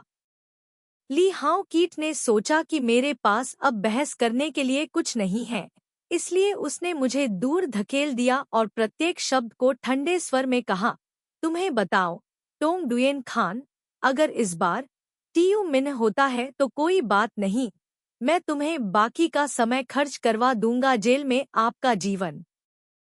अध्याय 31। मेरे बच्चे को मत मारो। ली हाउ कीट ने मुझे इतनी जोर से धक्का दिया कि मेरी रीढ़ की हड्डी में तेज दर्द और पेट में तेज दर्द महसूस हुआ। दरवाजा अचानक जोर से बंद हो गया और पुलिस ने तुरंत आकर दरवाजा बंद कर दिया। मैं वहां दौड़ी, खिड़की की छोटी सी सलाखें पकड़ ली और जोर से चिल्लाई, ली हाउ कीट, मैं तुम्हारे बच्चे से गर्भवती हूँ। तो फिर चलो अपने बच्चे के साथ मरें। अंधेरे गलियारे में उस आदमी का श्राप गूंज उठा। मैं हताश और क्रोधित होकर वहीं खड़ा रहा। अगले दिन मैं जेल में था और लुओंग खान वू से मिला। उन्होंने कहा कि वह इस मुकदमे के लिए वकील ढूंढने में मेरी मदद करेंगे। लेकिन बाद में उन्होंने बड़ी अजीब नजरों से मुझसे कहा, अब मशहूर वकील इस केस को नहीं लेना चाहते, केवल कुछ नए वकील ही कोशिश करना चाहते हैं। हालांकि जीतने की संभावना बहुत कम है, उन्हें आशा है कि मैं हार नहीं मानूंगा। ऊपर हिम्मत मत हारो। मैं कैसे हार मान सकता था? 1 महीने बाद पहली बार मुकदमा शुरू हुआ। मुझे अदालत में लाया गया और कटघरे के सामने खड़ा किया गया। वह स्थान प्रतिवादी के लिए आरक्षित था। टोंग डुयेन मिन्ह एक सुंदर गहरे लाल रंग की लंबी पोशाक पहने हुए व्हीलचेयर पर बैठी थी।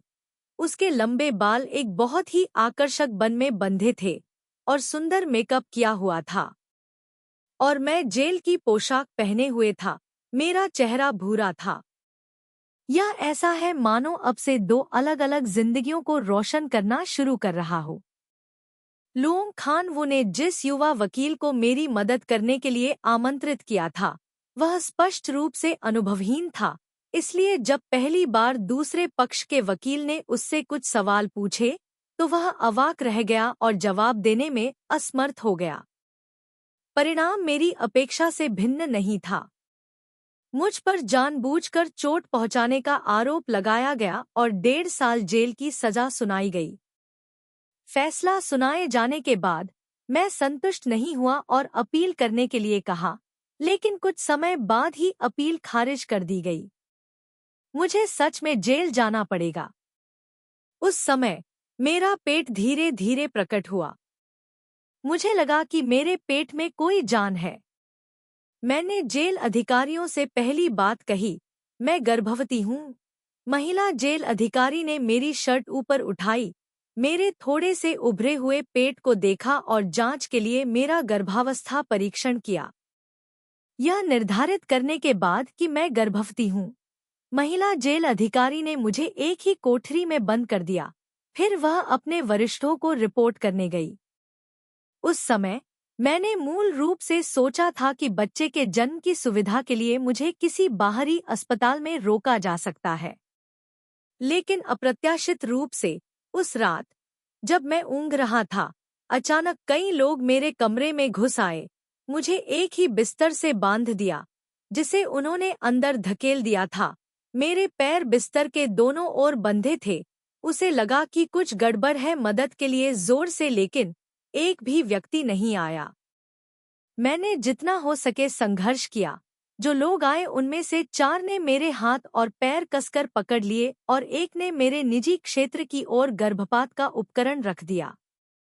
नहीं, नहीं, नहीं, मैं इतना डर गया था कि मैं अपनी जान की भीख मांगते हुए चिल्लाने लगा, कृपया, कृपया मत करो, कृपया मेरे बच्चे को मत मारो।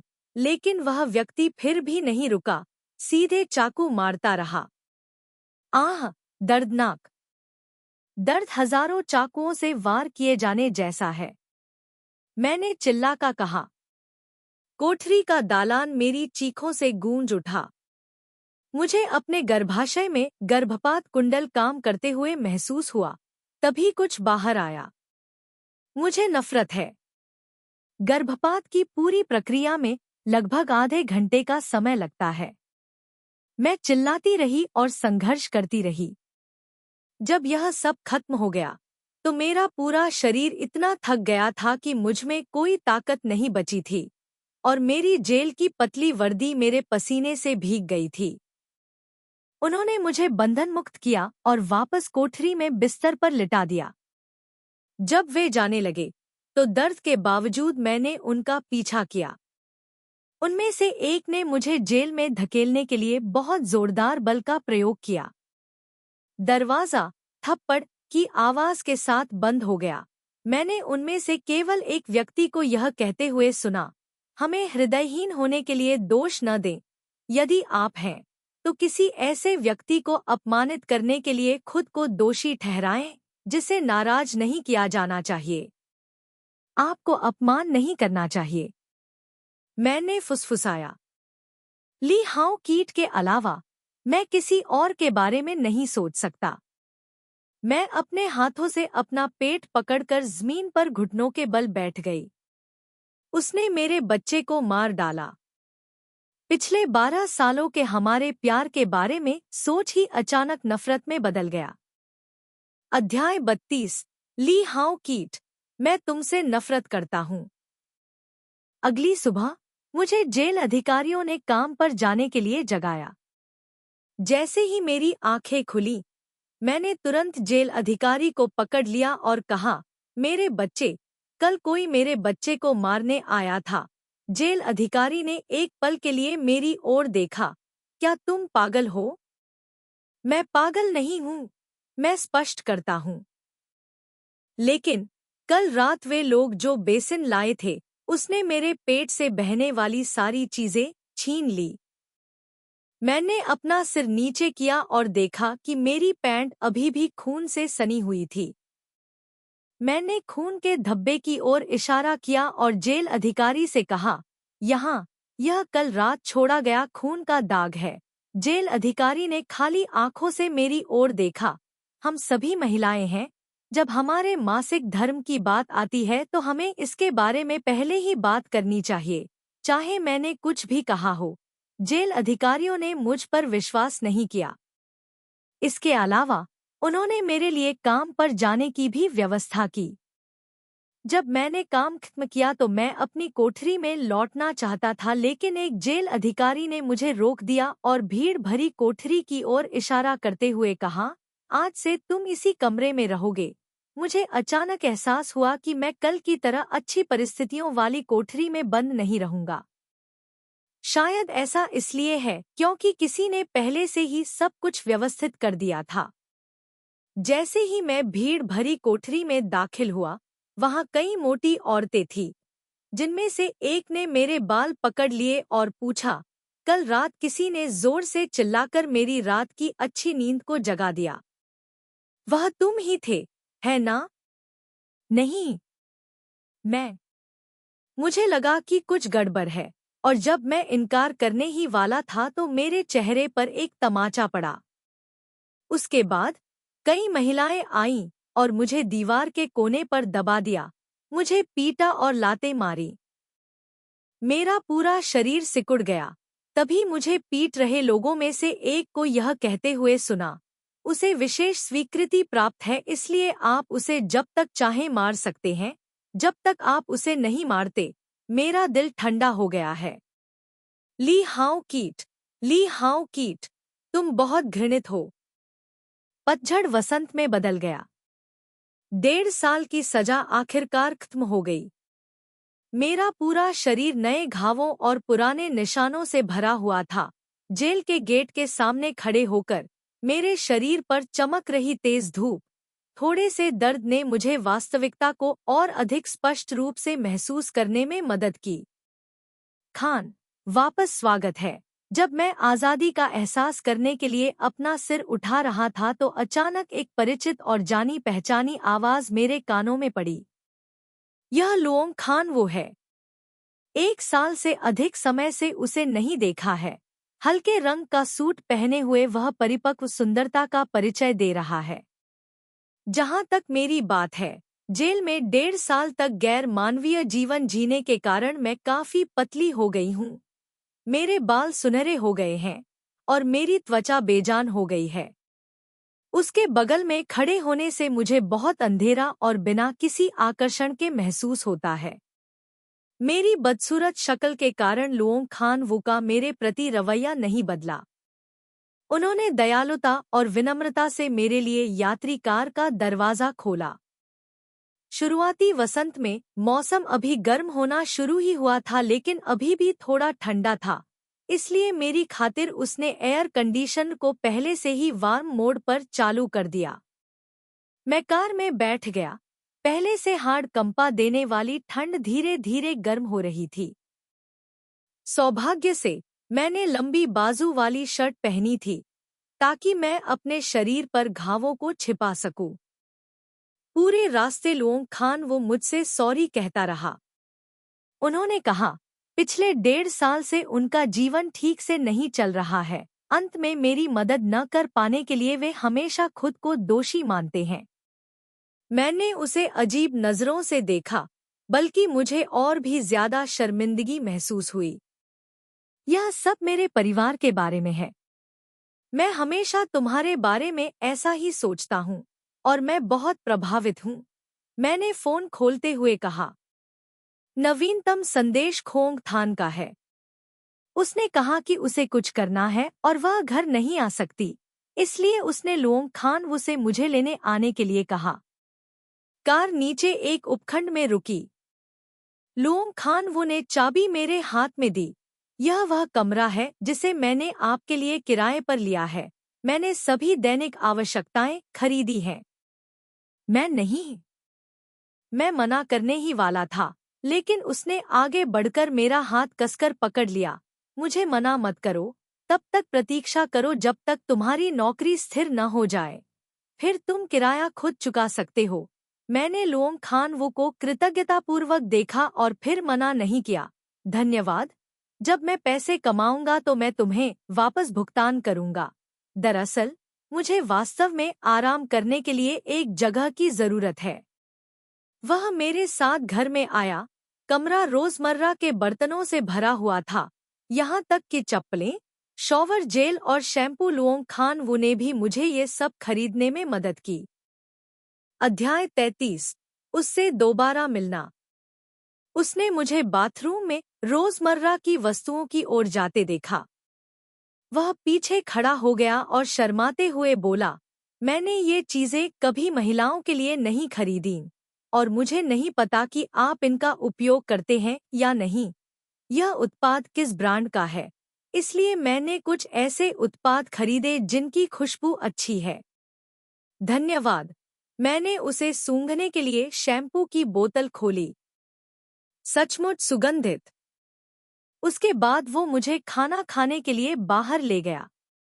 खाना खाते समय उन्होंने कहा कि वह अब एक व्यवसाय शुरू कर रहे हैं और मुझसे पूछा कि क्या मैं उनकी कंपनी का डिजाइनर बनने के लिए सहमत होऊंगा। मुझे पता था कि वह मेरी मदद करना चाहता था, लेकिन 1.5 साल जेल में रहने के बाद मुझे अब यकीन नहीं था कि मैं इस पद को संभाल पाऊंगा या नहीं। जब लुओंग खान वो ने मुझे ये शब्द कहते हुए देखा, तो उसने केवल 3 शब्दों में उत्तर दिया, मुझे तुम पर विश्वास है। खाने के बाद वह मुझे अपनी कंपनी में घुमाने ले गया और मुझे उस डेस्क तक भी ले गया जिसे उसने पहले से व्यवस्थित किया था। मैंने पाया कि मेरी डेस्क उनके कार्यालय के निकटतम कमरे के कोने में थी। जब मैं स्कूल में था तो मैंने देखा कि जब भी मैं कक्षा में जाता था, तुम्हें इसी कोने में बैठना पसंद होता था। लुओंग खान वो बताते हैं। धन्यवाद। धन्यवाद के अलावा मुझे नहीं पता कि और क्या कहना है। शाम को लुओंग खान वो मुझे घर ले गया, फिर विनम्रता से चला गया। मैंने स्नान किया, पजामा पहना जो लुओंग खान वो ने पहले तैयार किया था, और अंततः एक अच्छी रात की नींद लेने में सक्षम हुआ। अगली सुबह जब मैं उठा तो मैंने खोंग थान को सोफे पर पड़ा हुआ देखा। वह पेट के बल सोई थी। मैंने उसे जगाया नहीं, बल्कि नाश्ता बनाने चला गया। भोजन की खुशबू से वह जाग गई। उसने अपना सिर मेरे कंधे पर रख दिया और नींद में कहा, यह बहुत अच्छा है कि डुयेन खान वापस आ गया है, एक सुंदर नाश्ता कर रहा है। मैंने हंसते हुए कहा, अगर तुम चाहो तो थोड़ा और खा लो। उस दिन खोंग थान मेरे साथ रुकी थी। उसने कहा कि उसकी पदोन्नति हो गई है और उसके पास पैसे हैं। भले ही मैंने 3 या 4 बार मना किया, फिर भी उसने मुझे ब्यूटी सैलून में ले जाने और कुछ दैनिक आवश्यकताएं खरीदने पर जोर दिया। मेरे बाल ठीक करो। खोंग थान के आदेश के तहत नाई द्वारा मेरे बाल कंधे की लंबाई तक काटे गए। टिंट।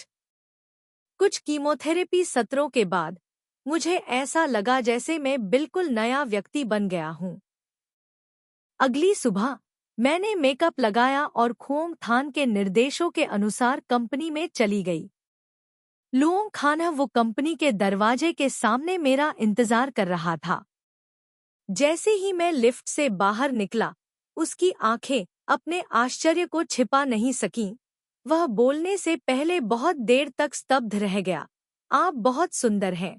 हालांकि मेरा स्वरूप बदल गया है, लेकिन अटल सत्य यह है कि मैं 1 वर्ष से अधिक समय से इस उद्योग के संपर्क में नहीं हूँ।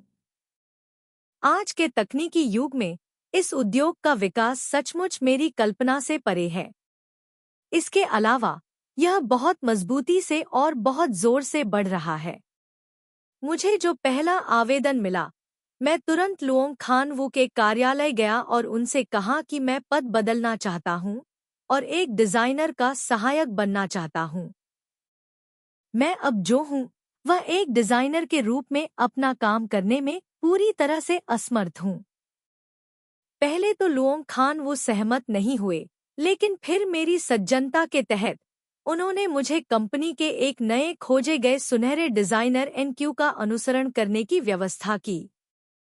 मुझे उसका सहायक बनने दो। उसने एनक्यू को फोन किया।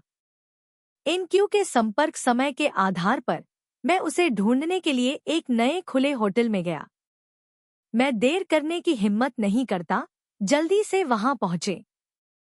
परिणामस्वरूप मैंने होटल के लिए टैक्सी ली और एक काली कार के पीछे रुक गया। जैसे ही मैं कार से बाहर निकला, मैंने देखा कि मेरे सामने एक व्यक्ति भी कार से बाहर आ रहा है। ली हाओ कीट। मैं स्तब्ध होकर पास के खंभे के पीछे छिप गया। अध्याय 34। मैं गर्भवती थी और तलाकशुदा थी। मैंने जेल से बाहर आने के बाद फिर से ली हाओ कीट से मिलने के बारे में भी सोचा, लेकिन मुझे उम्मीद नहीं थी कि यह इतना तेज होगा। मैं एक खंभे के पीछे छिप गया और मैंने सुना कि कोई व्यक्ति होटल से बाहर आ रहा है और उसका स्वागत कर रहा है। उनकी बातचीत से मुझे पता चला कि यह होटल लीथी ग्रुप का है। मैं तुम्हारे पीछे रह सकता हूँ, जैसे एक छाया सपने में रोशनी का पीछा करती है। जैसे ही मैं उनके जाने का इंतजार करते हुए खंभे के पीछे छिप गया, अचानक फोन बज उठा। यह एक क्यू कॉलिंग थी।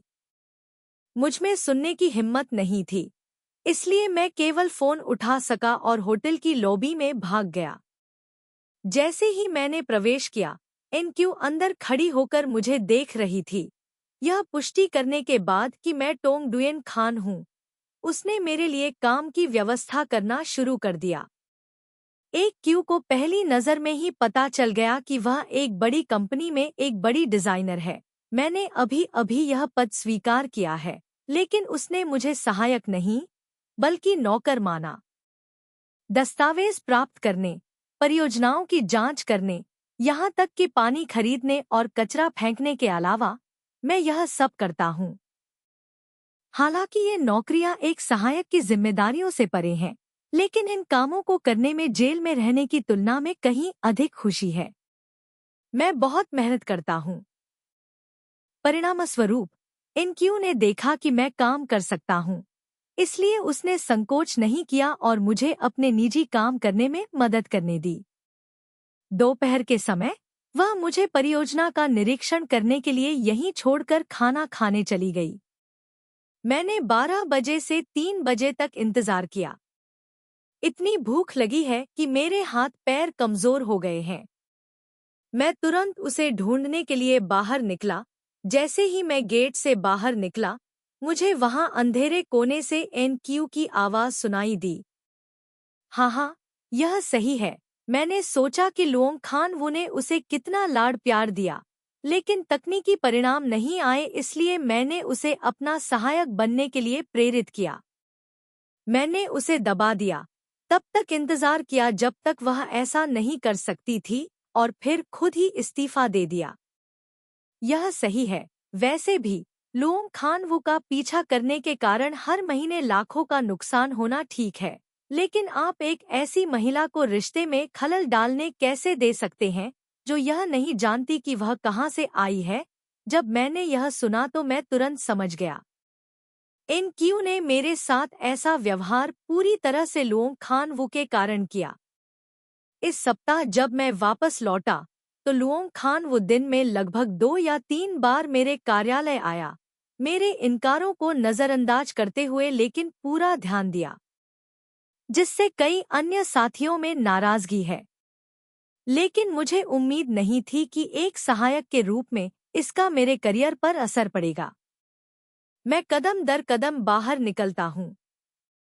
एनक्यू ने मुझे देखा। उसकी अभिव्यक्ति कठोर और अस्वाभाविक थी। फिर उसने फोन बंद कर दिया और अप्रसन्न होकर बोली, क्या मैंने तुम्हें श्रमिकों पर नजर रखने के लिए नहीं कहा था? तुम यहाँ क्या कर रहे हो?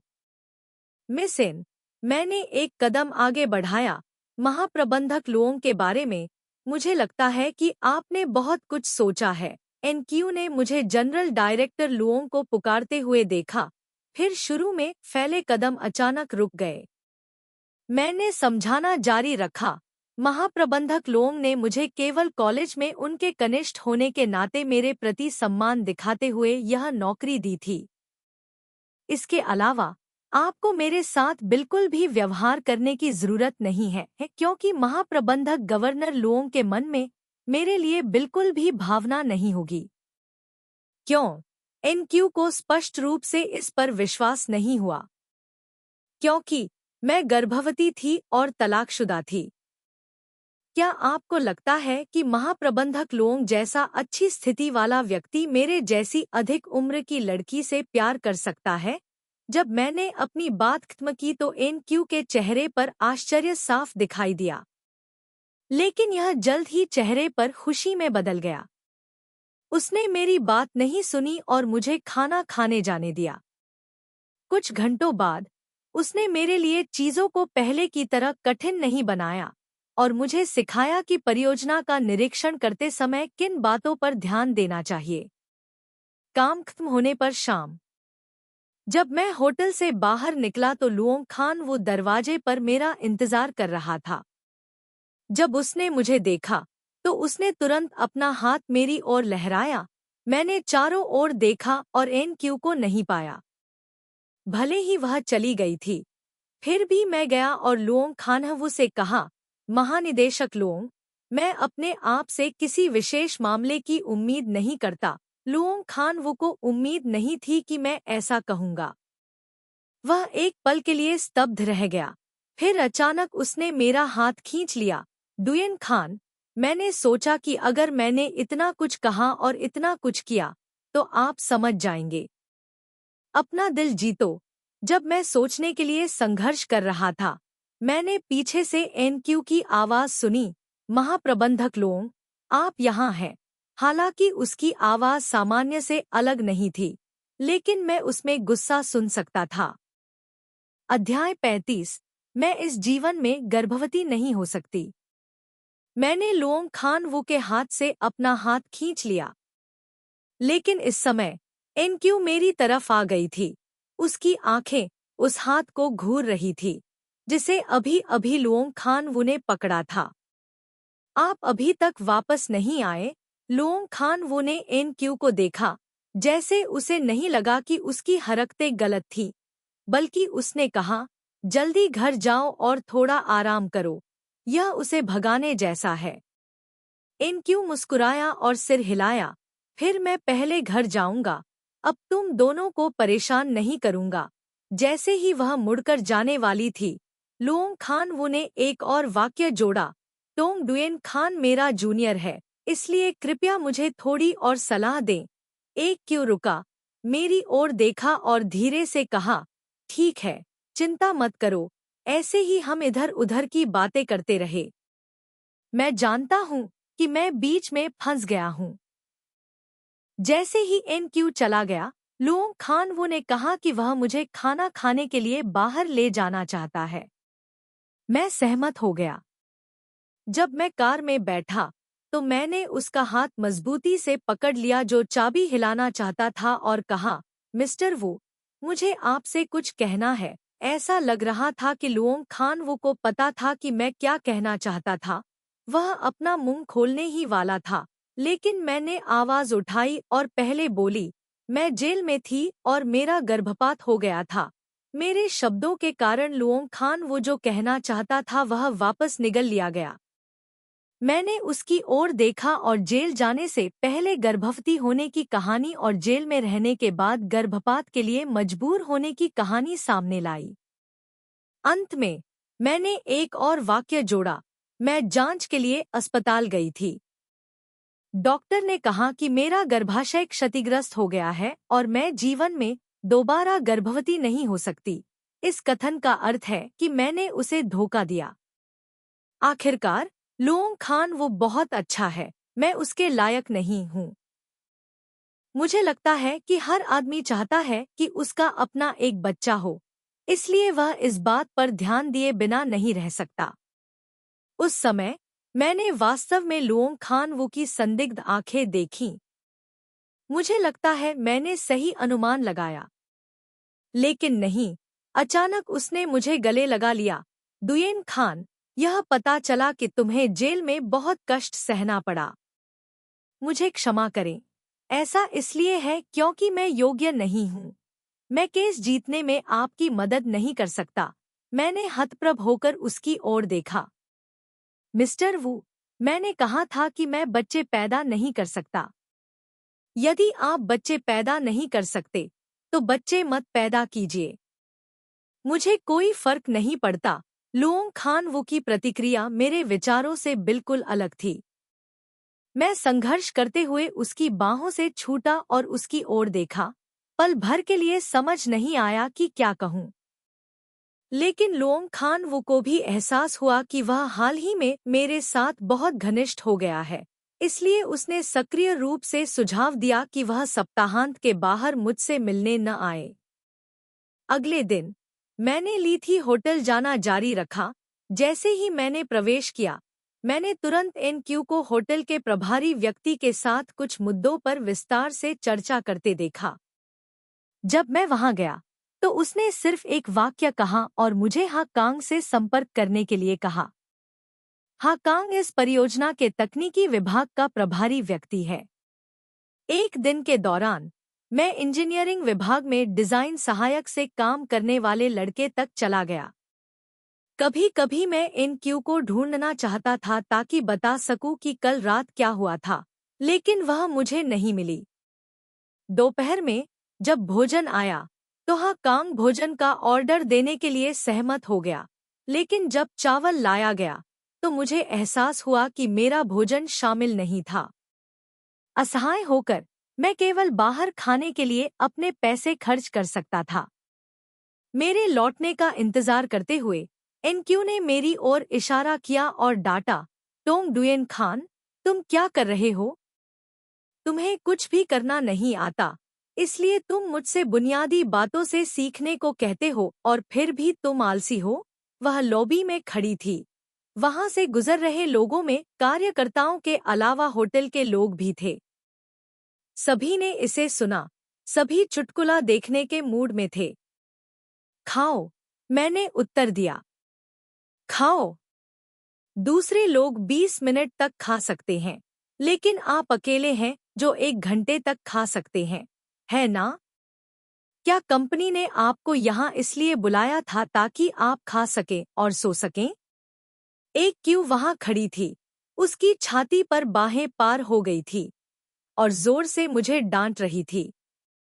दरअसल इससे पहले मुझे गलतफहमी हो गई थी कि तकनीकी विभाग ने मेरे खाने का ऑर्डर दिया है, इसलिए मैंने समय बाधित कर दिया।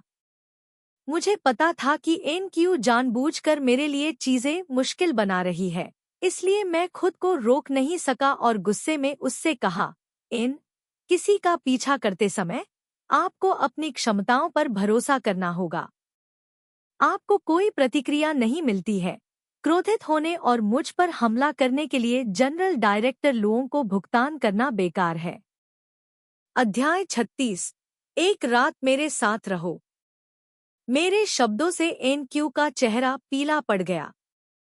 आसपास के लोगों ने और भी रोमांचक नाटक देखा। एनक्यू काफी देर तक गुस्से में था और उसने मुझे कोई जवाब नहीं दिया, बस घूम गया और चला गया। दरअसल ऐसा कहने के बाद मुझे भी इसका पछतावा हुआ, क्योंकि एनक्यू वास्तव में सक्षम है। वह लुओंग खान वो कंपनी के लिए पूरी तरह से उसकी भावनाओं के कारण काम करने आई थी। मेरे शब्दों के कारण यदि एनक्यू इस्तीफा दे देता है।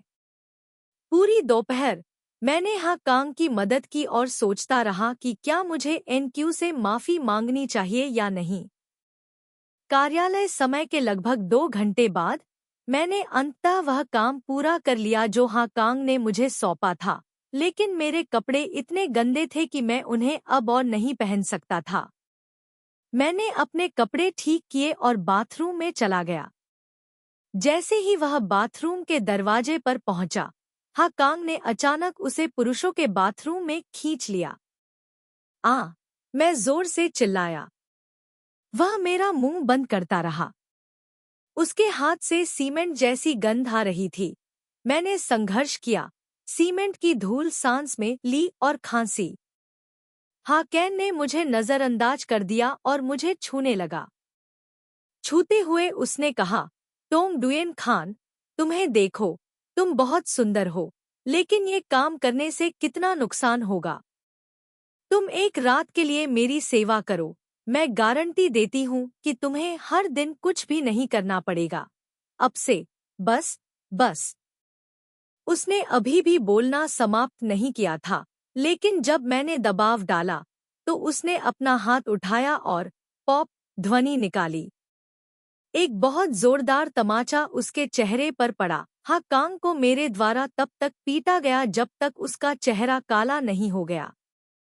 धिक्कार है, तुम सड़ी हुई औरत, तुम खुश हो लेकिन यह नहीं जानती कि खुश कैसे रहना है। उसने प्रतिक्रिया व्यक्त की, मुझे खींचकर सिंक के पास ले गया और नल चालू कर दिया। ऊपर से कलकल करता पानी। मुझे पहले से ही खांसी हो रही थी, इसलिए जैसे ही पानी नीचे की ओर बह गया, मेरी नाक में दम घुटने लगा। खांसी, मुझे खांसी हुई।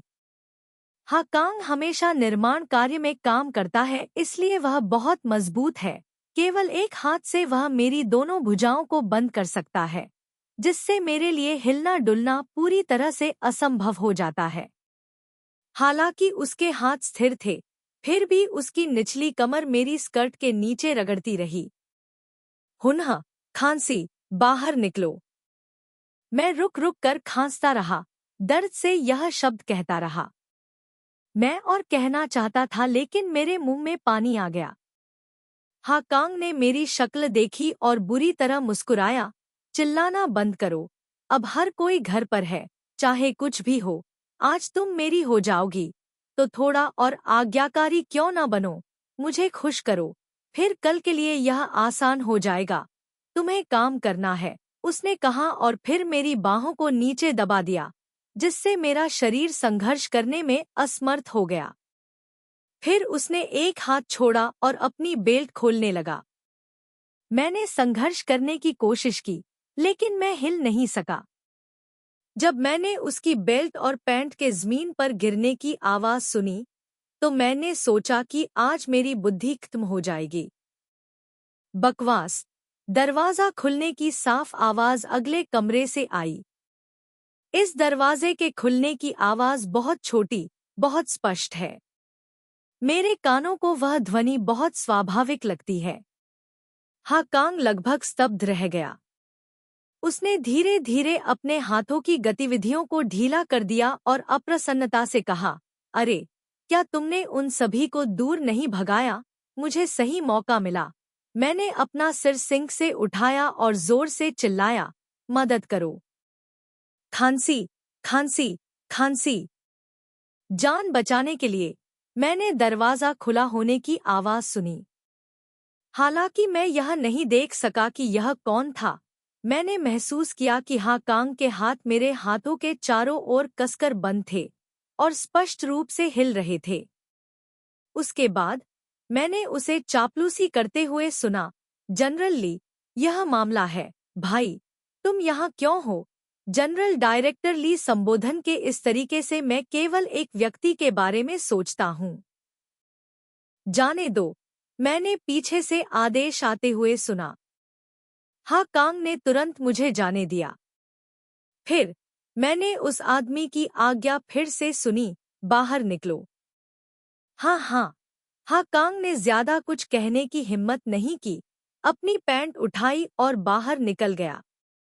पूरे बाथरूम में सिर्फ मैं और वो ही बचे थे। अध्याय 37। जब हम दोबारा मिलते हैं तब आप बहुत दयनीय होते हैं। अभी मुझे कांग ने बहुत जोर से धक्का दिया था, इसलिए मेरे कूल्हे में दर्द होता है और अब खड़े होने के लिए बहुत प्रयास करना पड़ता है। मैं खड़ा हुआ, अपने सामने दर्पण से देखा। मैं अगले कमरे के बाहर ली हाउ कीट को खड़ा देख सकता था। हालांकि आखिरी बार जब मैं उनसे मिला था तो होटल के सामने था, लेकिन उस समय मैंने उन्हें व्यक्तिगत रूप से नहीं देखा था। इस बार जेल से रिहा होने के बाद यह पहली बार था जब मैंने उसका सामना किया। उन्होंने काला सूट पहना था, जो 1 साल पहले के मुकाबले लगभग अपरिवर्तित था। मेरा क्या? मैंने टॉयलेट के शीशे से अपना चेहरा देखा।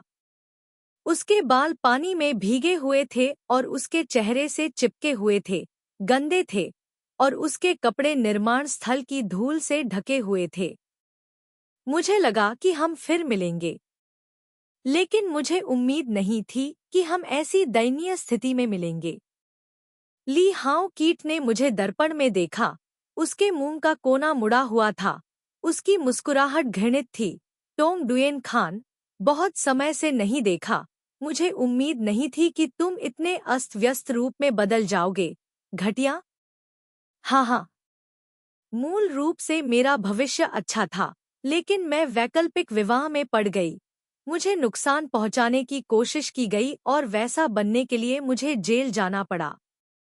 मेरे पास खंडन करने के लिए बहुत सी बातें हैं, लेकिन अंत में मैंने केवल एक प्रश्न का उत्तर दिया, क्या यह सब महाप्रबंधक ली द्वारा दिए गए आशीर्वाद के लिए धन्यवाद नहीं है?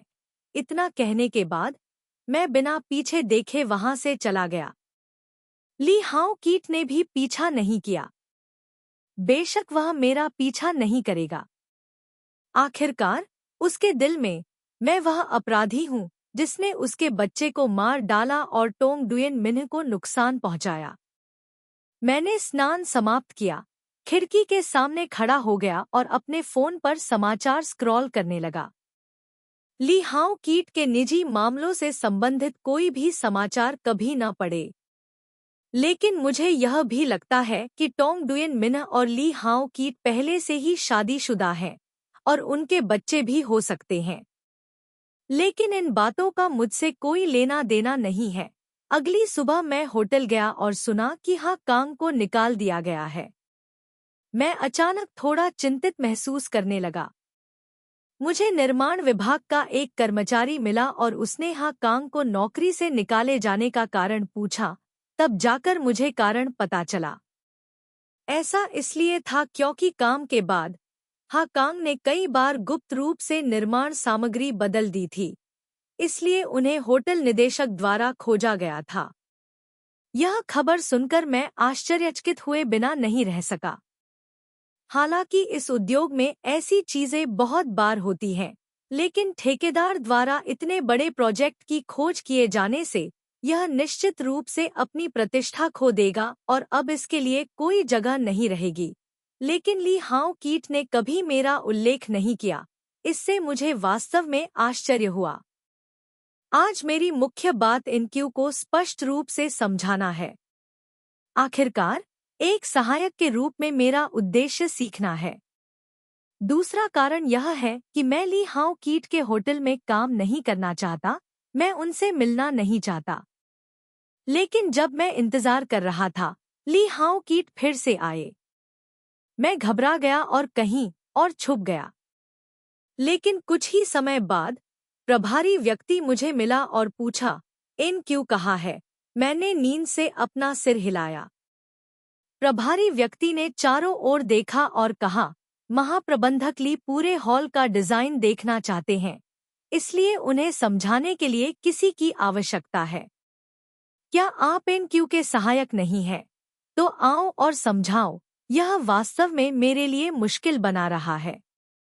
लेकिन प्रभारी व्यक्ति ने ली हाओ कीट को बहुत देर तक इंतजार कराने की हिम्मत नहीं की, इसलिए वह केवल मुझे जबरन खींच कर ले जा सका।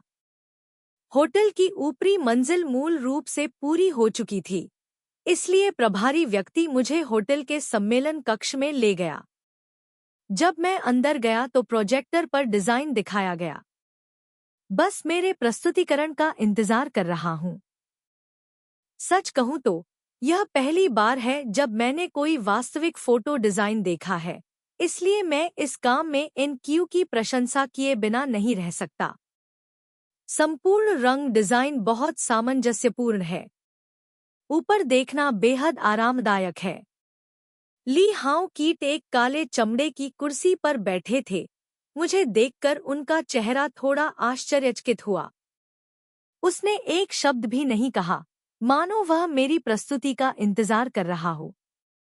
यदि यह सिर्फ एक सामान्य डिजाइन की प्रस्तुति होती, तो मैं निश्चित रूप से इसे कर सकता था, लेकिन एनक्यू का डिजाइन इतना उत्तम है, मुझे पता है कि मैं इसे स्वयं नहीं कर सकता।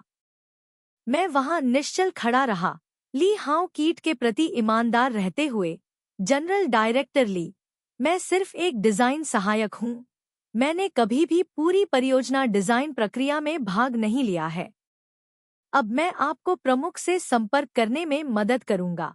डिजाइनर, अपनी बात खत्म करने के बाद मैंने फोन उठाया और कॉल करने के लिए बाहर जाने के लिए तैयार हुआ।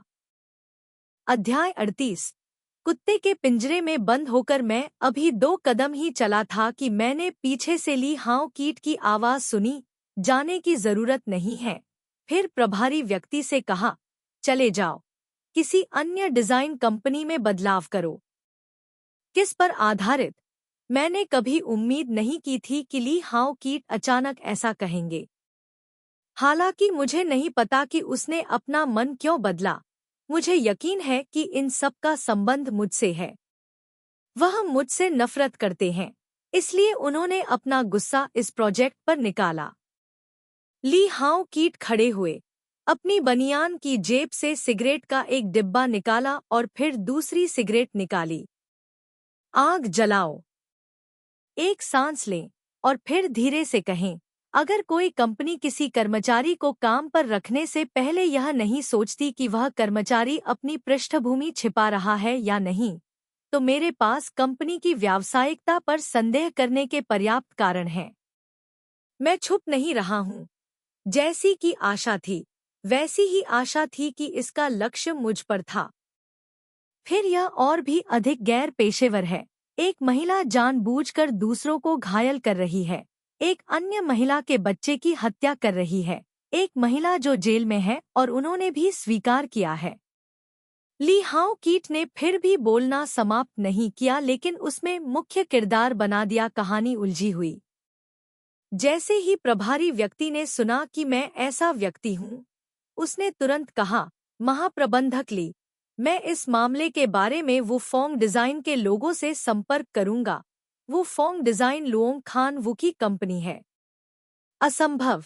मैंने प्रभारी व्यक्ति के सामने एक कदम उठाया।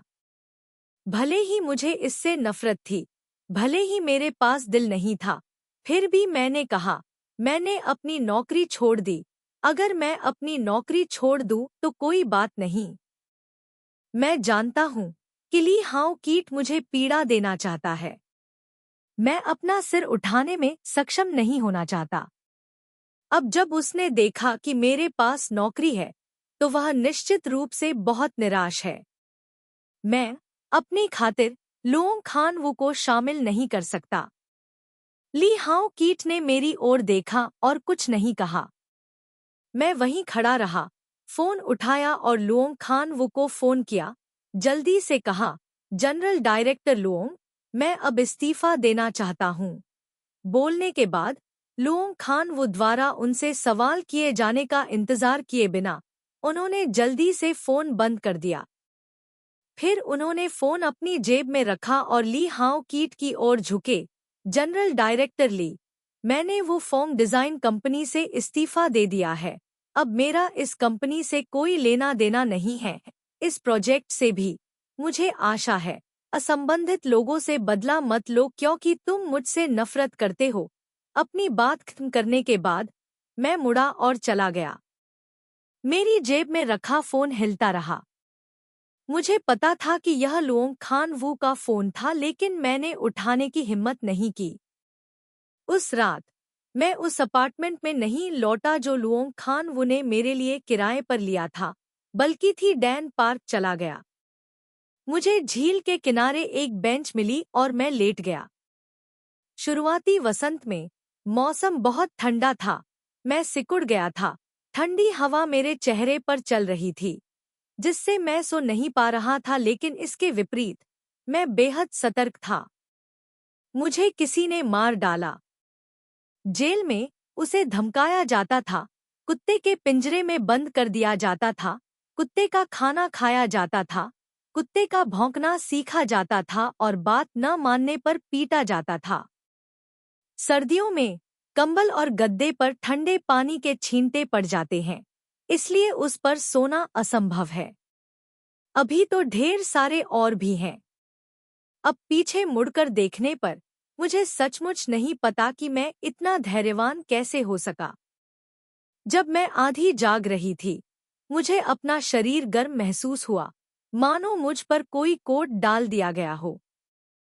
उसी वक्त मुझे किसी ने गले लगा लिया। मैंने नींद से आंखें खोली तो देखा कि कोई मुझे गले लगा रहा है। ठंडी चांदनी मेरे पीछे उसके द्वारा अवरुद्ध थी।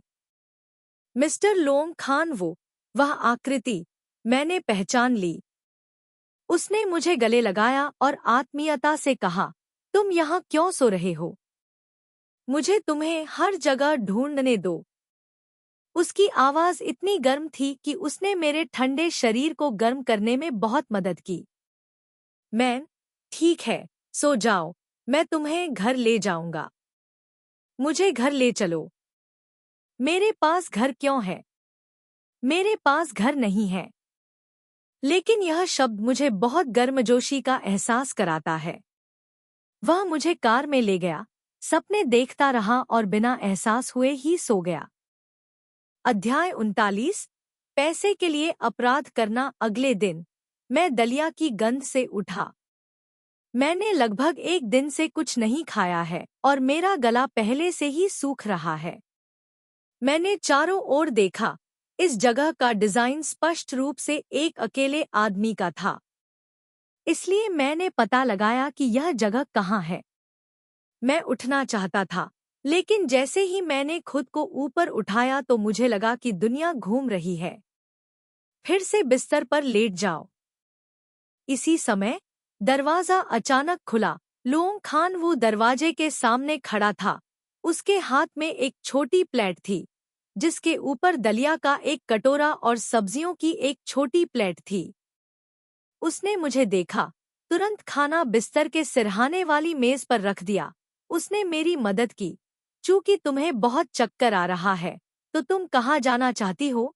इतना कहने के बाद उसने मुझे बिस्तर पर लेटने में मदद की और दलिया का कटोरा मेरे सामने ला दिया। मैं उसे पकड़ना चाहता था, लेकिन उसने मुझे रोक दिया। कटोरा अभी भी गर्म है, इसे पकड़ने में मेरी मदद करो। मुझे थोड़ी शर्मिंदगी महसूस हुई और मैं जल्दी से दलिया का कटोरा खत्म करना चाहता था, लेकिन दलिया बहुत गर्म था। मैंने इसे आधे दिन तक उड़ाया, इससे पहले कि मैं मुश्किल से एक टुकड़ा खा पाता। लुओंग खान वो ने रात के खाने में दलिया खाते हुए देखा। उसकी आंखें बेहद तनावग्रस्त थीं। क्या? इसका स्वाद कैसा है? हाँ, बहुत स्वादिष्ट। मैंने सिर हिलाया। दलिया के इस कटोरे के अंदर एक लाल सेब भी है, इसलिए इसका स्वाद थोड़ा मीठा है।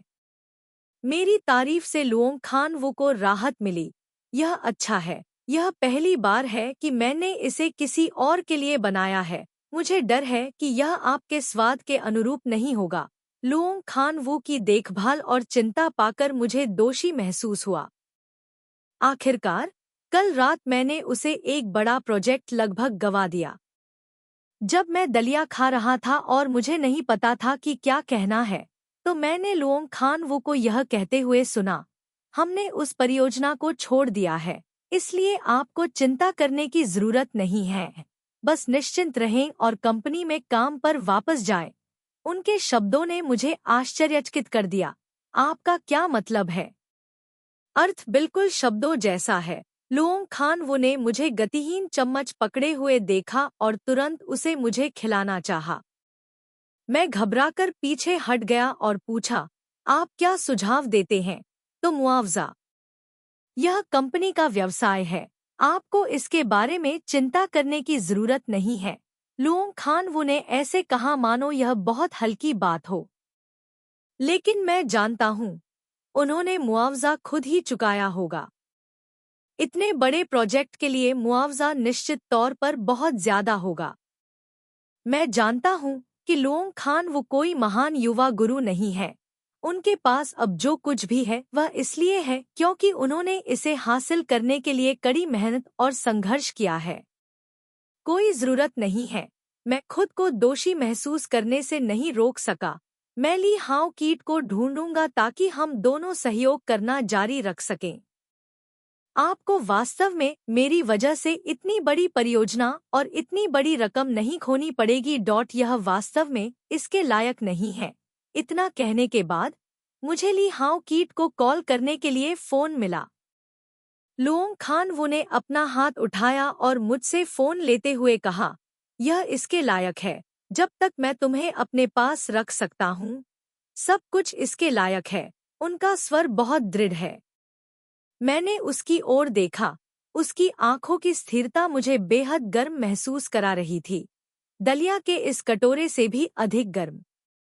आज, हालांकि लुओंग खान वो मेरी देखभाल करने के लिए रुके थे, लेकिन उसका फोन बजता रहा और फोन के मैसेज भी आते रहे। लेकिन यह लगभग वैसा ही था जैसे लुओंग खान वो ने मेरी बात टाल दी और फोन का जवाब दिया। मैं थोड़ा चिंतित हूँ। क्या यह संभव है कि मुआवजे ने लुओंग खान वो के लिए बड़ी मुसीबत खड़ी कर दी है? उस रात लुओंग खान वो मेरे पास रुका था। अगले दिन मेरी बीमारी काफी बेहतर हो गई, इसलिए मैं लुओंग खान वो के साथ कंपनी में गया। जब मैंने उनके साथ लॉबी में प्रवेश किया, तो रिसेप्शनिस्ट ने दौड़कर कहा, महाप्रबंधक लुओंग, महाप्रबंधक ली जल्दी आ गए। मैंने अपना सिर घुमाया और स्वागत कक्ष की कांच की दीवार से देखा। ठीक समय पर ली हाओ को देख सका। गहरे रंग का सूट पहने हुए कीट लंबे सोफे से उठ खड़े हुए और हॉल की ओर चलते रहे। लुओंग खान वो और मुझे एक दूसरे के बगल में खड़े देखकर हमारी आंखें जांच से भर गईं और हमारे होंठ थोड़ा मुड़ गए। टोंग डुयेन खान, 1.5 साल जेल में बिताने से पैसे के लिए अपराध करने की आपकी आदत नहीं बदल सकती, सही? अध्याय 40। किसने कहा कि आपका और मेरा तलाक हो गया है? 4 शब्दों, जेल में पुनः शिक्षा, ने आसपास के सहकर्मियों का ध्यान आकर्षित किया। बकवास मत कहो। अचानक मैं अराजकता में घिर गया। इसके अलावा मुझे समझ नहीं आता कि ली हाओ कीट जैसा कोई व्यक्ति हम जैसी छोटी कंपनी की परवाह कैसे कर सकता है। हालांकि मुझे नहीं पता था कि क्या करना चाहिए, मेरे कंधे को अचानक गर्माहट महसूस हुई। लुओंग खान वो ने मेरे कंधे को मजबूती से पकड़ लिया। मैंने उसे यह कहते हुए सुना, मैं डुएन खान का पीछा कर रहा हूँ। क्या उस परियोजना पर पहले ही बातचीत नहीं हो चुकी है? क्या आज जब महाप्रबंधक ली आएंगे तो कुछ और हो रहा है?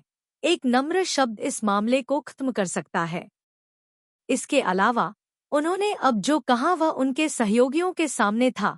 अगर मैंने इसका खंडन नहीं किया तो क्या यह इस रिश्ते को मौन रूप से स्वीकार करना होगा? लेकिन अगर मैं खंडन करता हूँ तो लुओंग खान वो निश्चित रूप से चेहरा खो देगा। मैं इधर उधर घूम रहा था जब मैंने देखा कि ली हाओ कीट ने अपना पैर उठाया और मेरे सामने चलते हुए कहा, मैं अपनी पत्नी को खोजने आया हूँ। हाँ। यह शब्द मेरे दिमाग में घूम गया। आसपास के सहकर्मी भी इस बारे में चर्चा करने लगे। मैं महसूस कर सकता था कि मेरे कंधे पर लुओंग खान वो का हाथ धीरे धीरे ढीला हो गया था, जैसे कि वह भी झिझक रहा था। आप किस बारे में बात कर रहे हैं, ली हाओ कीट? हम तलाकशुदा हैं। मैंने सबसे पहले बात की यह वो फोंग डिजाइन लुओंग खान वो की कंपनी है। मैं उसके जैसे सामान्य निदेशक को हार नहीं मानने दे सकता। लेकिन ली हाओ कीट ने स्पष्ट रूप से इसे नजरअंदाज नहीं किया। तलाक?